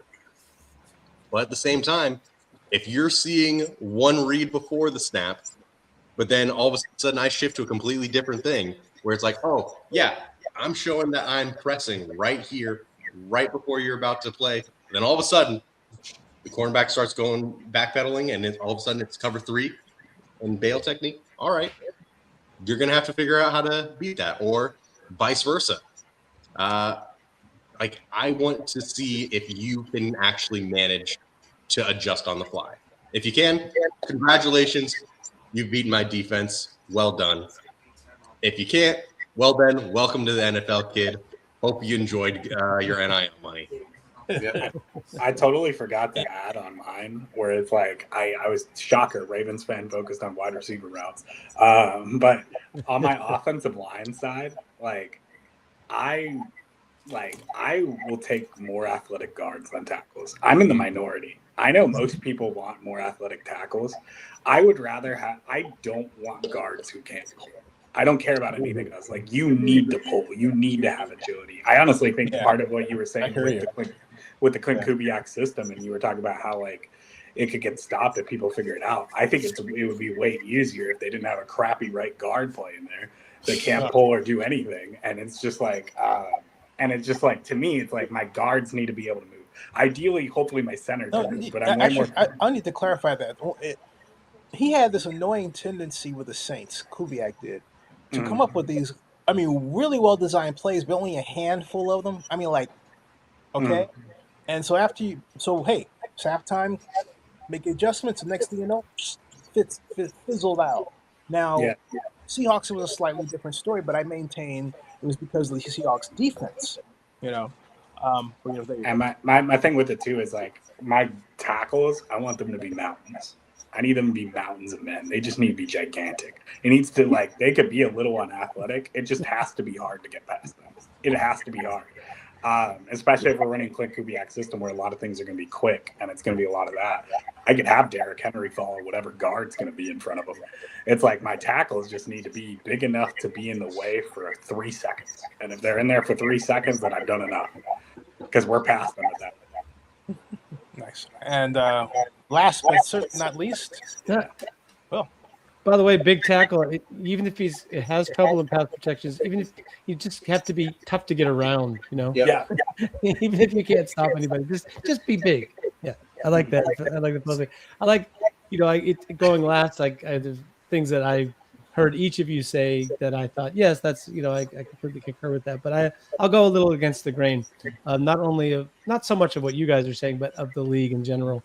I think there's a real opportunity for disruption by both attacking and defending in the middle of the field. We seem to have gotten this mindset that guards aren't important, that linebackers aren't important, that safeties aren't important, and yet analytics will tell us that you have a much better chance of actually a positive EPA in the middle of the field. I've forgotten exactly how much better it is, but I know that the most likely place for you to have offensive success is in the middle of the field. So the fact that we've wanted to value these positions in there means that some teams have, a lot of teams have, right? Maybe they have a linebacker who's a good downhill player, but isn't a very good playing backwards in coverage. Or maybe you have guards that can pull, but they're not necessarily going to stop that when the linebackers mug them, or when they have an opportunity to get a defensive lineman who is disruptive in the middle, right? And as we remember from those of us old as dirt, who remember the 85 Bears, the thing that really made the 85 Bears defense work was they basically had 3 guys over the center. So you think one guy is scary. They had on every play three guys, both two guys in the A gaps and one directly over the center, and they were just like, "Look, man, if you can figure out a way to block us before you get the ball handed off to the sideline or before the quarterback gets rid of the ball, like good for you. But if you can't figure that out, we are absolutely not going to stop this until you're dead." And they succeeded against every team but one that year. And the reason it worked is because Marino played in the shotgun and was able to get quick release, was able to actually get rid of the ball. So the thing I just said, the disruption in the middle of the field. So for me, on defense, yeah, I would like to have, globally speaking, a defensive scheme that is essentially schemeless. Talk about positionless players. I like to have a sort of a schemeless defense where you cannot predict how we're going to react to what you're going to do on offense, because a defense that's very disciplined, that does exactly what they're supposed to do on every play, and every player does what they're supposed to do, are among the easiest defenses to exploit, because you can run pattern combos that take advantage of their discipline. I just want to make sure I understand, though. I mean, are you saying you have a basic concept of defense, but different types of formation alignments? I think it is you are both multiple in terms of what your fronts are and what your looks are, but in coverage shells and be able to execute things. Think of like the New England Patriots of the early Tom Brady era. That's kind of what their approach to defense was. So yes, you have to have a lot of smart guys, and you have to have a lot of coaching that's able to get them. Well, I guess what I mean, like in that case, they had a standard two-gap concept regardless of the defense, right? But they were multiple in their defense, and it was fascinating because I think there was one set of defenses that who was it? Roman, not the defensive coordinator, heavyset brother whose name just flew out of my head. Romeo Crennel? Yeah, Romeo Crennel. They had he and Bill Belichick were fond of pulling out defenses they hadn't used in like 10 years. That's right. Yeah, Dick LeBeau, same kind of concept. Have seen everything, done everything, understand how to implement it at various times. Yes, that's a part. That's where it starts, right? That to me is sort of like the basics of it. But I think you'll have to have some wild cards. This is what I was getting at. If you're totally predictable on defense, either in your scheme or in how certain players will react to whatever they're faced with, like if you know this corner or this safety is more or less going to play this kind of stem, you play at the stem point the same way, play this route combo the same way, then you can adjust. You're back in the huddle and you have Peyton Manning who says, hey, you know what? If you just stop on that route instead of carrying it to the sideline, that guy's going to carry with you because that's what he does. And so on and so forth. I think you have to have some wild cards. You have to have a Kyle Hamilton. You have to have a Troy Polamalu. Not necessarily players who are Hall of Fame players, but just players that adjust their game based on a thing they saw in film study or a certain look they got or how this particular receiver is running his routes. It's like I have an opportunity to like bait this throw maybe because it's not what I would usually do, but because of how he's running his route, he's rounding this out, I'm going to get him. So that's the general concept. But this middle of the field thing, I think you see a team like the Rams. The Rams to me are running more or less ideal modern NFL offense. They're a scheme that understands. Maybe San Francisco is the same way. They understand where the money is to be made on the field on offense, and on like San Francisco is even a better example because they also have the defender, the prototype defender. I think Fred Warner is the best, most valuable defender in the NFL. I don't care that he's a linebacker. When people want to say linebackers not valuable, I'm always like, well, is Fred Warner valuable? Yes, because he's taking away all that easy stuff. Give me Chris Jones to rush, to disrupt the middle of the field and rush from any, come from all different places along the interior or even edge of the defensive line, and give me a Fred Warner who is not. He can, if you motion in your best wide receiver into the slot, Fred Warner can carry him down on a skinny post. So if you can get figures that are dominant in the middle of the field, doing things that most players in the NFL at those positions can't do, then I think you're attacking the weakest part of defenses, and you're attacking the places where analytics will tell you is the most successful. So it's the anti, Mike Tomlin, Art Smith offense, coincidentally, but it's the reason that those other teams are considered to be great offenses because they basically get they put defenders in conflict in the middle of the field, and even the most disciplined defenses, if you put the safety in conflict, you get a guy in front of him and a guy coming from the backside over top of him. No one can stop that, and it doesn't have to take 5 seconds to develop.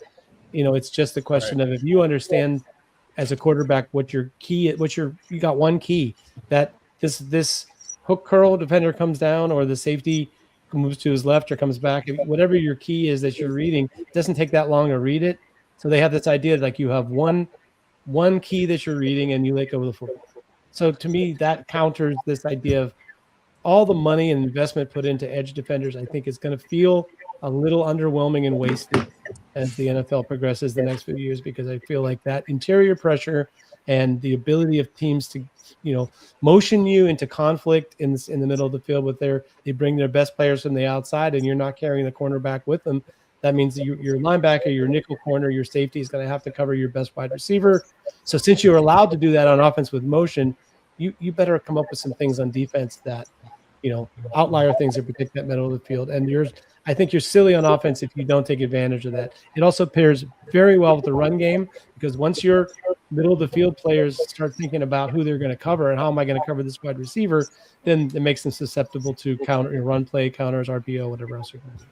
Yeah. So to me, it's all about strategically attacking places in the NFL where teams are traditionally weak, and putting your best players against their weakest players, I think, is always a strategy that works. Yeah, but both the Rams and the Niners, run the damn football. Sure, they do, but they do it, Greg. I would argue that they do it as a counter to attacking the middle of the field, rather than as what we really want to do is run the football to win games. We want to run the football to get you concentrated on our left hand while our right hand does the trick, and to be able to finish games. Once we put these points up on you, then we got to be able to run the football to so pass for the scores, run for the win is definitely still my strategy. But you can start the game by running, and get you so intent on that, then suddenly we're going to put your run defenders in conflict. Bingo, and that's why both those two offenses succeed by doing that, though. That's the whole reason why I get so upset with everybody worrying about who their quarterback is because they don't care about a running back anymore. Mm-hmm. That's true. It drives me off the deep end, because Tony Dorsett, Emmitt Smith, Ezekiel Elliott, all of them had great running careers. All of them. Mm-hmm. Yeah. I want to, since I'm going, I technically, I guess, the last person. I'm going to do this a different way just because I can. This is from March 26, 2018, at the NFL annual meeting in Orlando. What happened was that this is the parking lot of the hotel, and John Gruden was just introduced as the Raiders head coach that day. And so this was after I was leaving the reception. But prior to the meeting, Gruden had said he wanted ideas. He said this at the NFL Combine. He said, "I want ideas.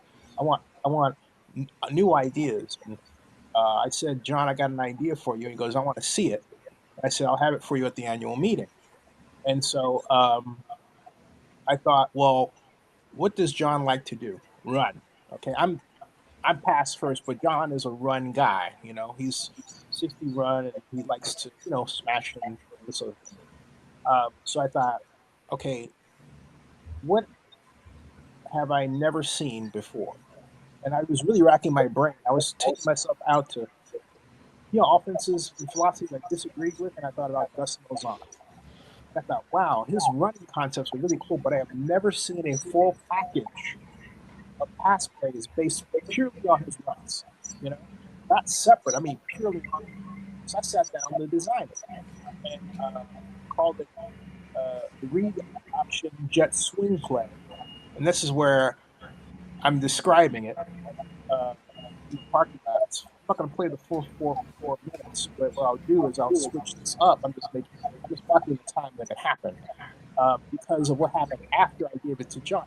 What happened was that day, it was so important for John to get the play. Surprising to me. We had Raiders PR executive Will Kiss wait for me in the lobby. Okay, I was complimented and shocked all at the same time. It never occurred to me what was going to happen after that. And so what happened was that here it is. He wound up, he being John, uh, actually using the play later that year in the first preseason, and I wrote about it. Marshawn Lynch scored a 60-yard touchdown off half.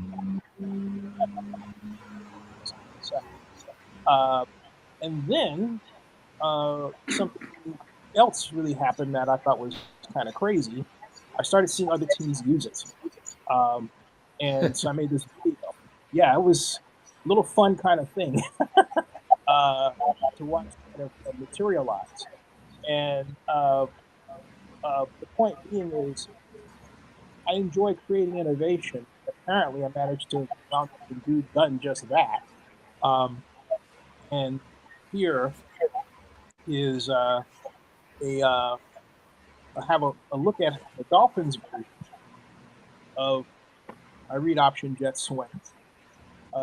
Although I meant to write Coach McDaniels kind of too late now and explain to them that, hey, you know what? There's kind of some problematic misconceptions of the version. But here is what he done. The idea, basically, first of all, his version of it is more compact than what I designed, and so what he's done is he created more of a double wing concept. But if you take a look at the back, watch what the back is. The back, because that back is going to go cross buck. At the same time, he goes cross buck like that. You ideally want in this case, the right side wing. See how he runs it? Right side wing coming in. Watch what the right side wing does.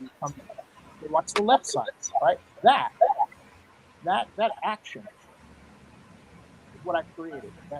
That sweep action run. And there are a number of ways. In my concept, also the quarterback had the option of running. All right, but that's it. That is called the read option jet system.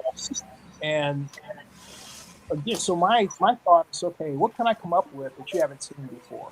How can I innovate? And I have a whole fun. That's a 14-minute video. But Sandy, does that not look a little bit like Oklahoma in like the 80s? With that pass, no. With the run act, now remember I said the run act. The action, though, yeah. Because remember Gus Malzahn, right? So I took a play that Malzahn created. It had no pass, and so I thought, well, my other concern was how do I? Because Derek Carr was the quarterback at the time. I think Derek Carr was best on the run. The trouble is he didn't have players that on the run. So if you take a look at what Tua was doing at play, he was pushing pretty wide. He was running, right? And that's a staple of the read option jet play. The quarterback moves inside point of attack, ball at the ready. Okay, so either swing or the fly. All right, or run, but also since the halfback goes here, you have the option to hand it off. The halfback goes this way. And it's on that action Marshawn Lynch gained 60 yards and a touchdown. So that's what I've sort of evolved into, and it's a lot of fun to talk about what different players can do out of systems that you come up with. We're talking about Lamar Jackson, right? Which I think would be freaking cool to see him in the air raid offense. That's as well as the quarterback in the this year's draft was basically the best athlete by some measure. How you look at it. But the other one I created, which I'm not going to take any time to show, but it's called the Eagle Offense in the NFL. And that was what it is it's a receiver offense. But I'm trying to get all the receivers on one side. You would say it's nothing novel about that. But have the halfback coming on a fly motion to the wing, and when he gets to two positions, he then runs a swing, and so number one is actually the splitting going up, and then he's number two. Okay, quick. Why? Because there was a play that I saw that the Rams ran. Remember Steve Jackson, the speedy halfback player? Yeah. He caught a swing pass in space, which is ideally what you should do, and gained 36 yards for a touchdown. And I must have looked at this play 21 times because I was obsessed with the idea of recreating the environment that caused that run. And so the whole idea of the read option swing was specifically to recreate that that effort. Now the Raiders, I sent it around as I've done to the. I sent it to the Raiders and my friend Mike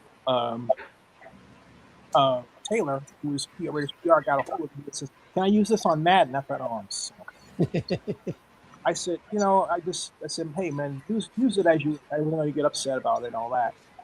To my surprise, and I actually have it, they used the play and the formation, but they put Marcus Mariota in as the wing on the strong side, with Foster Moreau as the tight end. Foster Moreau caught a 27-yard pass for a touchdown down the middle with Derek Carr.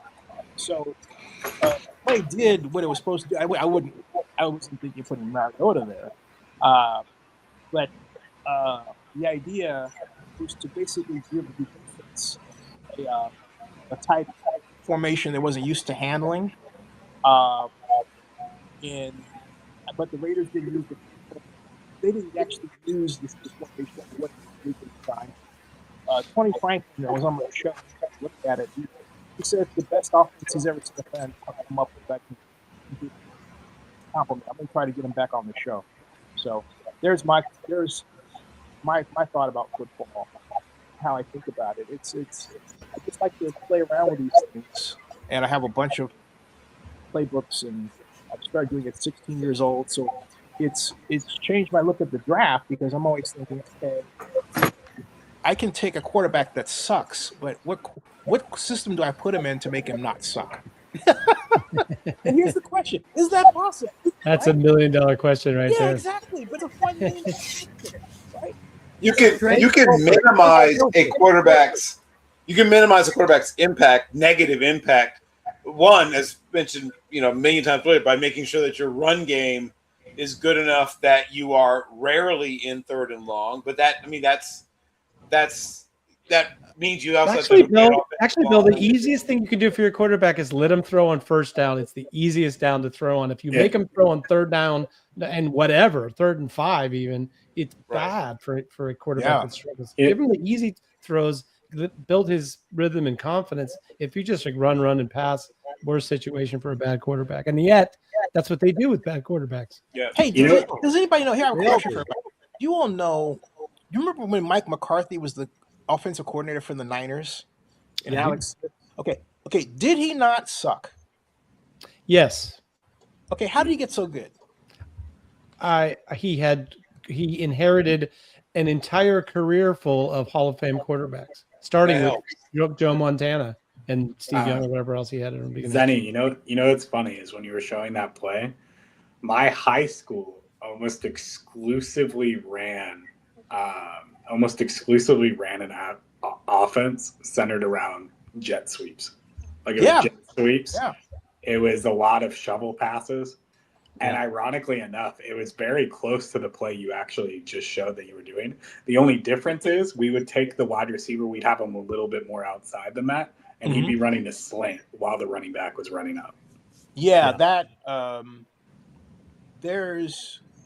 that doesn't work in the way that I developed the original one. The reason why it doesn't work in terms of the slant is because on the option side of the ball, you've got the wing coming over this way. You also have the tight end coming across, okay?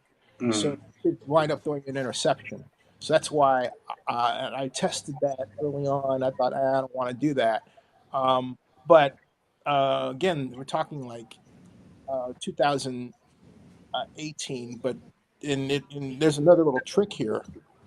A good friend of mine is a guy named Ted Say. Now, if you know who Ted Say is, you really know football because Ted Say actually created the jet sweep, and he lives in England. He's a friend of mine. So we talk a lot about. And he was like me, with his mom. I need to give him a buzz and see how he's doing. She may have passed on by now, but he had he had an interesting, different way of looking at football, just life in general. I felt for the man. He was going through a lot of stuff. Yeah. Yeah. By the way, just want to address something quick from earlier. You said you want to see Lamar Jackson in the air raid. Why is Bobby Petrino never get a look with the Lamar Jackson pairing? Because that's more or less. I mean, he wasn't really air raid, but the whole idea of how he gets a lot out of wide receivers. You got a lot out of Lamar Jackson. That feels like it would be like a really good fit. I'm not really sure why they never approached that. Maybe Petrino's not interested in going to the NFL. Or maybe he's tainted by the whole thing with what's her name? Atlanta. Well, yeah. I think it's more. I think the NFL holds more against him what he did in Atlanta. But right. Jordan, I want to get your final thoughts as we close out. Yeah, I mean, so first off, on like the thing where I would move it a little bit differently. That's why I said Mike Leach, is because I like the idea of how Mike Leach's vertical concepts like open up so much more for a quarterback to run, and it's like never been explored. And like it's something I wish I could see more often. Oh. It's something that I think would be really cool to see because, like, essentially the biggest flaw of the Mike Leach offense that you're never running the ball. Yeah, exactly. Right. But like, if you have Lamar Jackson, you theoretically could do some interesting things. Now, would it work? Probably not, but it would be really fun to watch. But on my closing thoughts, draft Ted Hurst, draft Barian Brown, draft AJ Pena. Let's talk about great names. This is the first year in a long time that I've been more excited for day 3 than day 1, and I have the 14th pick. So I'm excited to see how things go. We are officially less than a week away from the draft. I am still at work, so I'm about to. You guys, are you going to take the big guard from Penn State? No, in my opinion, no. And my reasoning being is that and they did it with Tyler Linderbaum. So, like, I could say this, they did it with Tyler Linderbaum. But, like, my idea is that he doesn't fit a wide zone scheme as much as some of the other guards would later. And that's not to say that Vega can't. Vega's such a good talent that he could probably fit anywhere. I just think that if you're picking a guard at 14, it has to be the most ideal scheme fit possible. And like, to me, I think the Ravens would move away from Vega. And I do think that there's interest. Like, I think that there's a lot that he can do that like none of our guards can do. And I think he'd be an elite guard talent in terms of what he can do. I just try to move off of it a little bit. And maybe part of it's because I like a lot of this interior offensive line class. But, to me, I think you're also in a situation where you want to see what Emory does. You drafted Emory in the 3rd round last year, and then you just paid John Simpson. And they paid John Simpson 12 minutes into the offseason, so it was clear they were targeting him. And so, like, to me, it's like I don't think guard is as need at 14. And I do think that you need a guard. Like, I'm actually of the mindset, like, you pick a guard, but I don't think it has to be at 14, even though I do think Vega's worth a top 15 pick. It's just not the right situation for him. Yeah. Greg, final thoughts, sir. Well, for the Cowboys, as you guys all know, there it is. The big stars behind me. If the defensive guys are not there, I want them to take Kenyon Sadiq because that gives you better options on your offense. He's the BPA at that point for me. So that's why I took him in the epic mock draft. And to the other guys there, that was to the gentleman from Indianapolis, he was very right about Malachi Lawrence because he was my 27th pick after I traded. And why did I trade down? Because I got 2 4th-round picks in this mock draft that we did, and I went back to back with national championship winners. Kalen Black and Aiden Fisher were 127 and 133 on my board. Bingo, bingo. I've addressed 2 concerns because Aiden Fisher is that cover linebacker. Kalen Black is an underrated running back. I don't care. Why that man was not at the combine is beyond me. So this whole draft has so much talent that people don't care about because of the positions that they play as well. And it drives me insane. I've never been a positional value type of a guy. I never will be. Darius Washington. Hello. 5'7", right? Happy to have him. Yep. And because Darius Washington is doing his job on the field, Kyle Hamilton gets to do everything else that he's now capable of doing. That's the mindset that's needed. The Rams could come away with a haul that gets them the Super Bowl, because to me the situation looks like the situation that was set for 1981 NFL draft, where the 49ers drafted Ronnie Lott, Carlton Williamson, and Eric Wright. You have that situation set up with the available defenders this time. Yep. And the Rams are in a great position to get them. Yeah. Mr. Montel Hardy, final thoughts, sir. You on mute, bud? Oh, yes. I'm muted. That's a wife I didn't setting. mute you. I can hear you. But how can you be you? I muted myself. Apologies, guys. I was gonna say it's really been a pleasure to do this with you guys. It's awesome to catch up for sure. In terms of final thoughts, I would say some things that I gotta say. First off, I'm a little bit higher on Caleb Lomu than most people. I think he's a pretty good football player, athletic guy. I just don't think he gets enough love in this class, which is actually a very good, tackle class.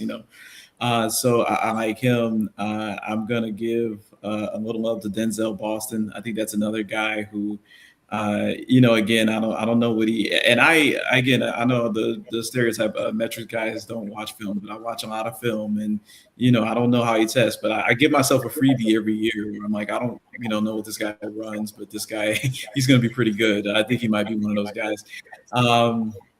Who else?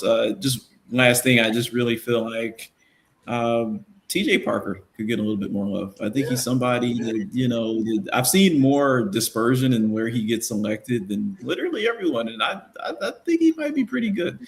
So I just want to say those few things.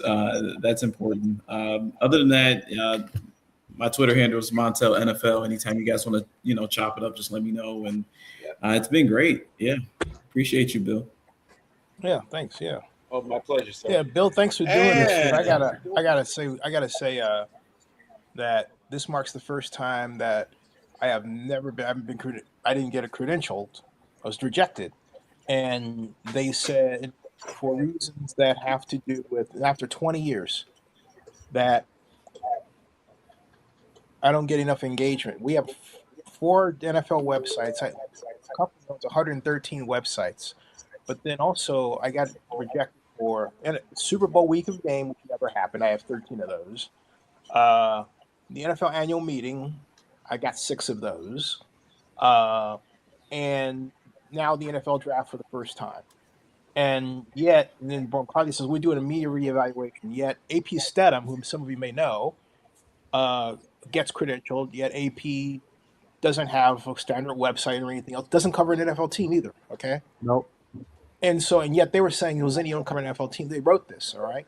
Then the second time, they said, well, we just don't have space. So there's no reason for what they're doing except that Jeff Pash, I'm still the first person that's used and consistently use a YouTube channel to cover the NFL draft. I started using it in 2006. That year, the NFL tried to steal my video called How to Draft These Names Gets Called. Jeff Pash, who's head of legal, who I'd known since '96, stepped in and said to Rachel, one of the attorneys, you can't take that. That's his. Okay. He basically protected me. Not that this is happening all the time, but he allowed me the space to grow this company into what it's become in terms of all these materials. And I got Andrew Luck and all these interviews with some of the key players in NFL history, like Nadekam Suh. It's wild, okay? Now, here, all these people in media getting fired, left and right, and it's tearfully sad.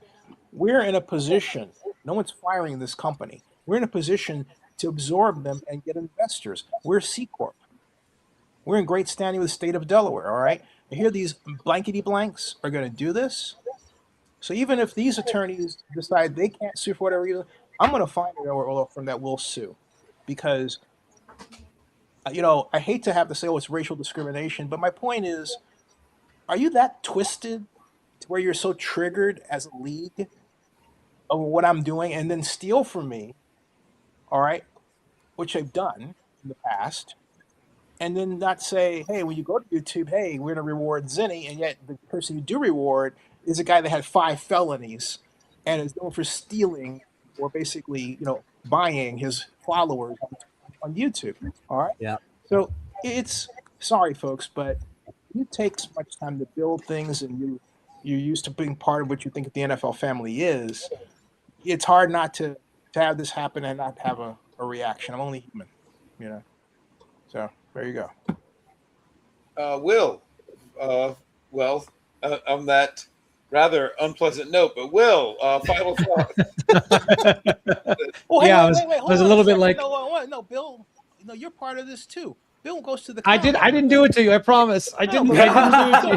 Bill, it's not my fault. Bill, listen, Bill goes to the combine, in 2023. And that was 24, I think, is the year talking. Yeah, 20. Well, yeah, 23. Because it was 23 because that's the same year they tried to keep me off the NFL draft red carpet in Kansas, and I got that call from Brian McCarthy, and he says, "Who's this guy that's with you?" And I said, "Bill Kirk." Goes, "Yeah, we took a drink in." I said, "Bill." I said, "What?" So I asked Bill. Bill says he doesn't drink alcohol. All right, they were zeroing in on us. Okay, and it's complete yes. And Bill, I'm different. I talk about stuff when it happens. That's why, I use this medium to do that. Because it's wrong. You don't let people wrong you like that. I'm not talking about what you did. You didn't know any better. You did what you were supposed to do. But I said to Brian, I said, Brian, Bill's a good guy. I don't know what you guys are doing. And it turns out that, whatever he's got going with Liz McCollum, Visa PR, whatever. Visa PR has had that contract for too doggone long. They ought to be, as far as I'm concerned, pogo sticked out of there, handling the draft and the NFL honors too. Red carpets. So no, they cannot unseat Zenny 62 Media. We're still number 1 for NFL draft and red carpet, and because they don't understand math, they don't know what to do about it. Wow. So yeah. There you go. And Will. They should be creating more access for creators of non-traditional media, because we're where it's at, man. Let's face it. I mean, not absolutely. Me personally, but what you guys are doing, you're building something, and there's a lot of people like us who are promoting the league in ways that they've never even thought of doing. Probably. High five. Yeah.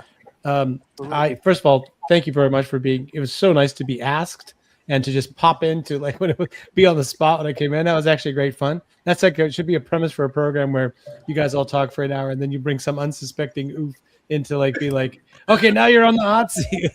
We'd be just planning for an hour what to ask you. You're not an oof though. You might be unsuspecting.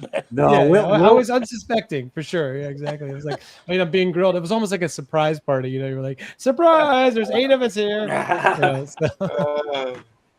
But as far as my last word, I mean, in terms of, general draft, if you take McCoy and Downs ahead of guys that people are going to say have more positional value and everything else, it's like those dudes are football players, and they're special football players.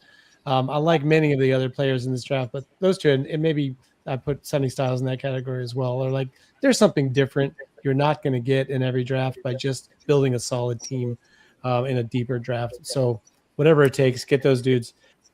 Please, Titans, don't draft a running back for Cam Ward at 4, because it's not what you need for a gunslinger quarterback. Correct. You need weapons, you need offensive line, and let that guy cook, man.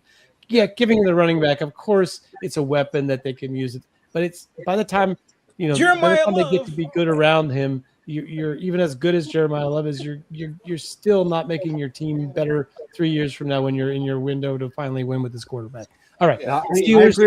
I agree with you on Jeremiah Love and the Titans. I think he either goes to the Commanders or the Saints. Those are two teams that could both. I just hope they don't see that. Like the Giants with Barkley, it's the same formula again, except for you have a better quarterback than the Giants had. Like use him, give him what he needs to cook. Not to mention Cam Ward's never had running backs. Well, he had actually that freshman last year for Miami was pretty good. The one that's now was carried them this year. I'm thinking back to my Cougs days. Oh yeah, well no man, exactly. Yeah, was that? Yeah, that was a offensive line situation. Like, yeah, gross.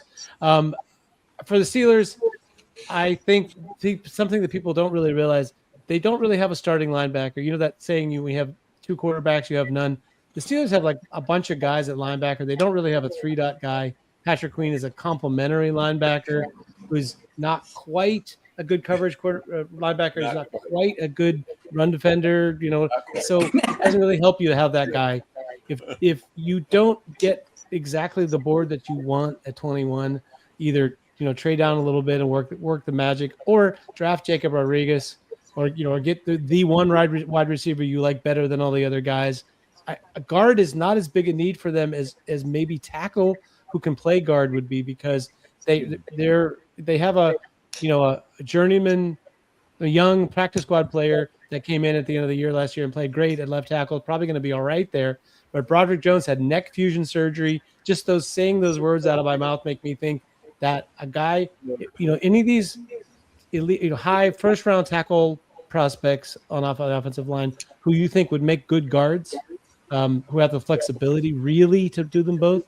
And I think that puts Proctor, squarely in the conversation. Max Ionaher, someone who gives them the little flexibility in the offensive line might be a kind of a surprise for Pittsburgh. Not that exciting for the hometown crowd, but way more exciting than drafting Ty Simpson at 21 and putting him on. Agreed. Yep. Yeah, and I'll just sort of mention, it's been a while since the HBCU player has even been drafted, right? Yeah, got to end this year. Eric Hunter, yeah, who has really good tape, tested well. I don't know what else he has to do. I think he's worthy of a draft pick, certainly. A little more of a longer shot is Kelby Gibbons from Southern, but he's quote unquote undersized, but super productive. And who was that? Oh, that was just Thunder. And people love to call Raw just because they didn't play. At least it wasn't gas, right? Yes, right. But people love to call guys raw just because they don't play at Alabama or whatever. He's not. He's not raw. He has a really good, really well developed set of pass rush moves, and he's pretty decent against the run for a guy who's probably 242 pounds or whatever he actually weighs. But somebody, maybe even Aaron Harris, might have an outside shot to get drafted. But if Eric Hunter doesn't get drafted, I will be disappointed. I will be severely disappointed. I don't know what they want, right? What do they want? What's missing? Because the tape is there, the testing is there. He's a high character guy. If you care about that stuff, there should be at least one, and I would think hopefully more than one HBCU player, but at least one should be drafted. Yeah, absolutely.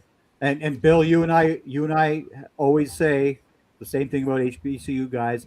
The year that 4 of them were actually drafted, we were right. We said 4 would get picked, and that was 2022, right? I think it was 2022. Yep. And every year since, on the last Draft Central show that we normally do, which you missed this week, but that's okay, Bill. That's all right. I did not do the HBCU players this year because you weren't with me. But again, I don't understand why the HBCU guys are considered to just be these UDFA guys. I don't get it. It drives me off the deep end, as you're well aware, Bill. And I've said the same thing. And Zenny, yes, sir. I've said to Bill and Jeff Barnes on Draft Central, that I could take an entire group of African American scouts and coaches and build a Super Bowl winner. I don't need any white guys at all. Not one. Mm-hmm. Seriously. Well, I think we found our T-shirt moment. It might be a long T-shirt. No, just white guys with a red line through it. I would. If I had the money to buy the Cowboys, I'm serious. That's what I would do. I would have every single. Wait, I'm sorry. Excuse me. There's a call for Jimmy you. It's Hunter Johnson Lipke. did. Look what happened to him. Yeah, sorry.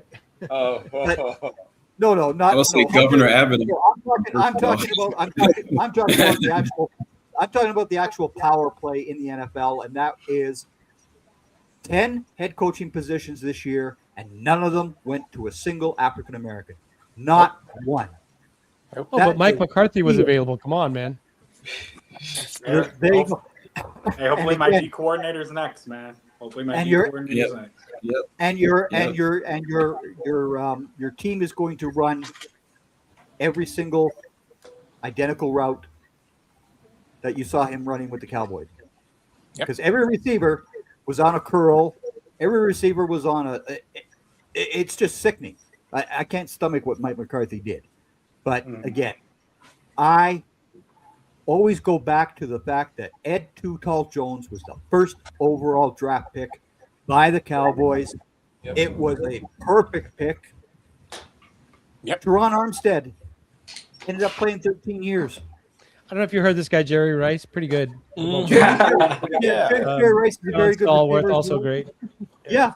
You know, it just drives me off the deep end. The racism that's still involved in the NFL, it just drives me off the bloody wall. Racism is the ultimate mental illness. No question about it. Oh, it drives me off the deep end. Well, it really does. It just gets my goat. But if you keep talking about it and more people talk about it, I think, I hate to say this, but I'll just say it, I think Congress is going to have to step in some kind of slick way, do something. Or even, you know what? Congress can't even pass a budget, so I don't even know. You know what I mean? Like, here's my point. Hear me out, though. They can't even handle the fundamentals. I can't even imagine. You want to hear something wilder? You want to hear something expand wilder? the scope of what they do. Hey, Mo, you want to hear something wilder? I think we can get President Trump to make a statement that the NFL should start bringing in HBCU players. I believe we could do that. Why? Epstein. So. Okay. That's a good answer. Yeah. I think we could get Trump to wear a shirt that said, white guys with a red line through it.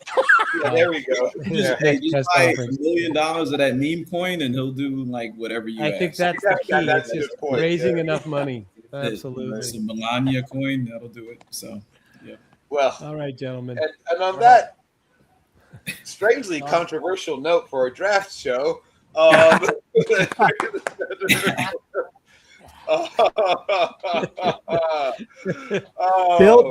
Bill and myself will be on air.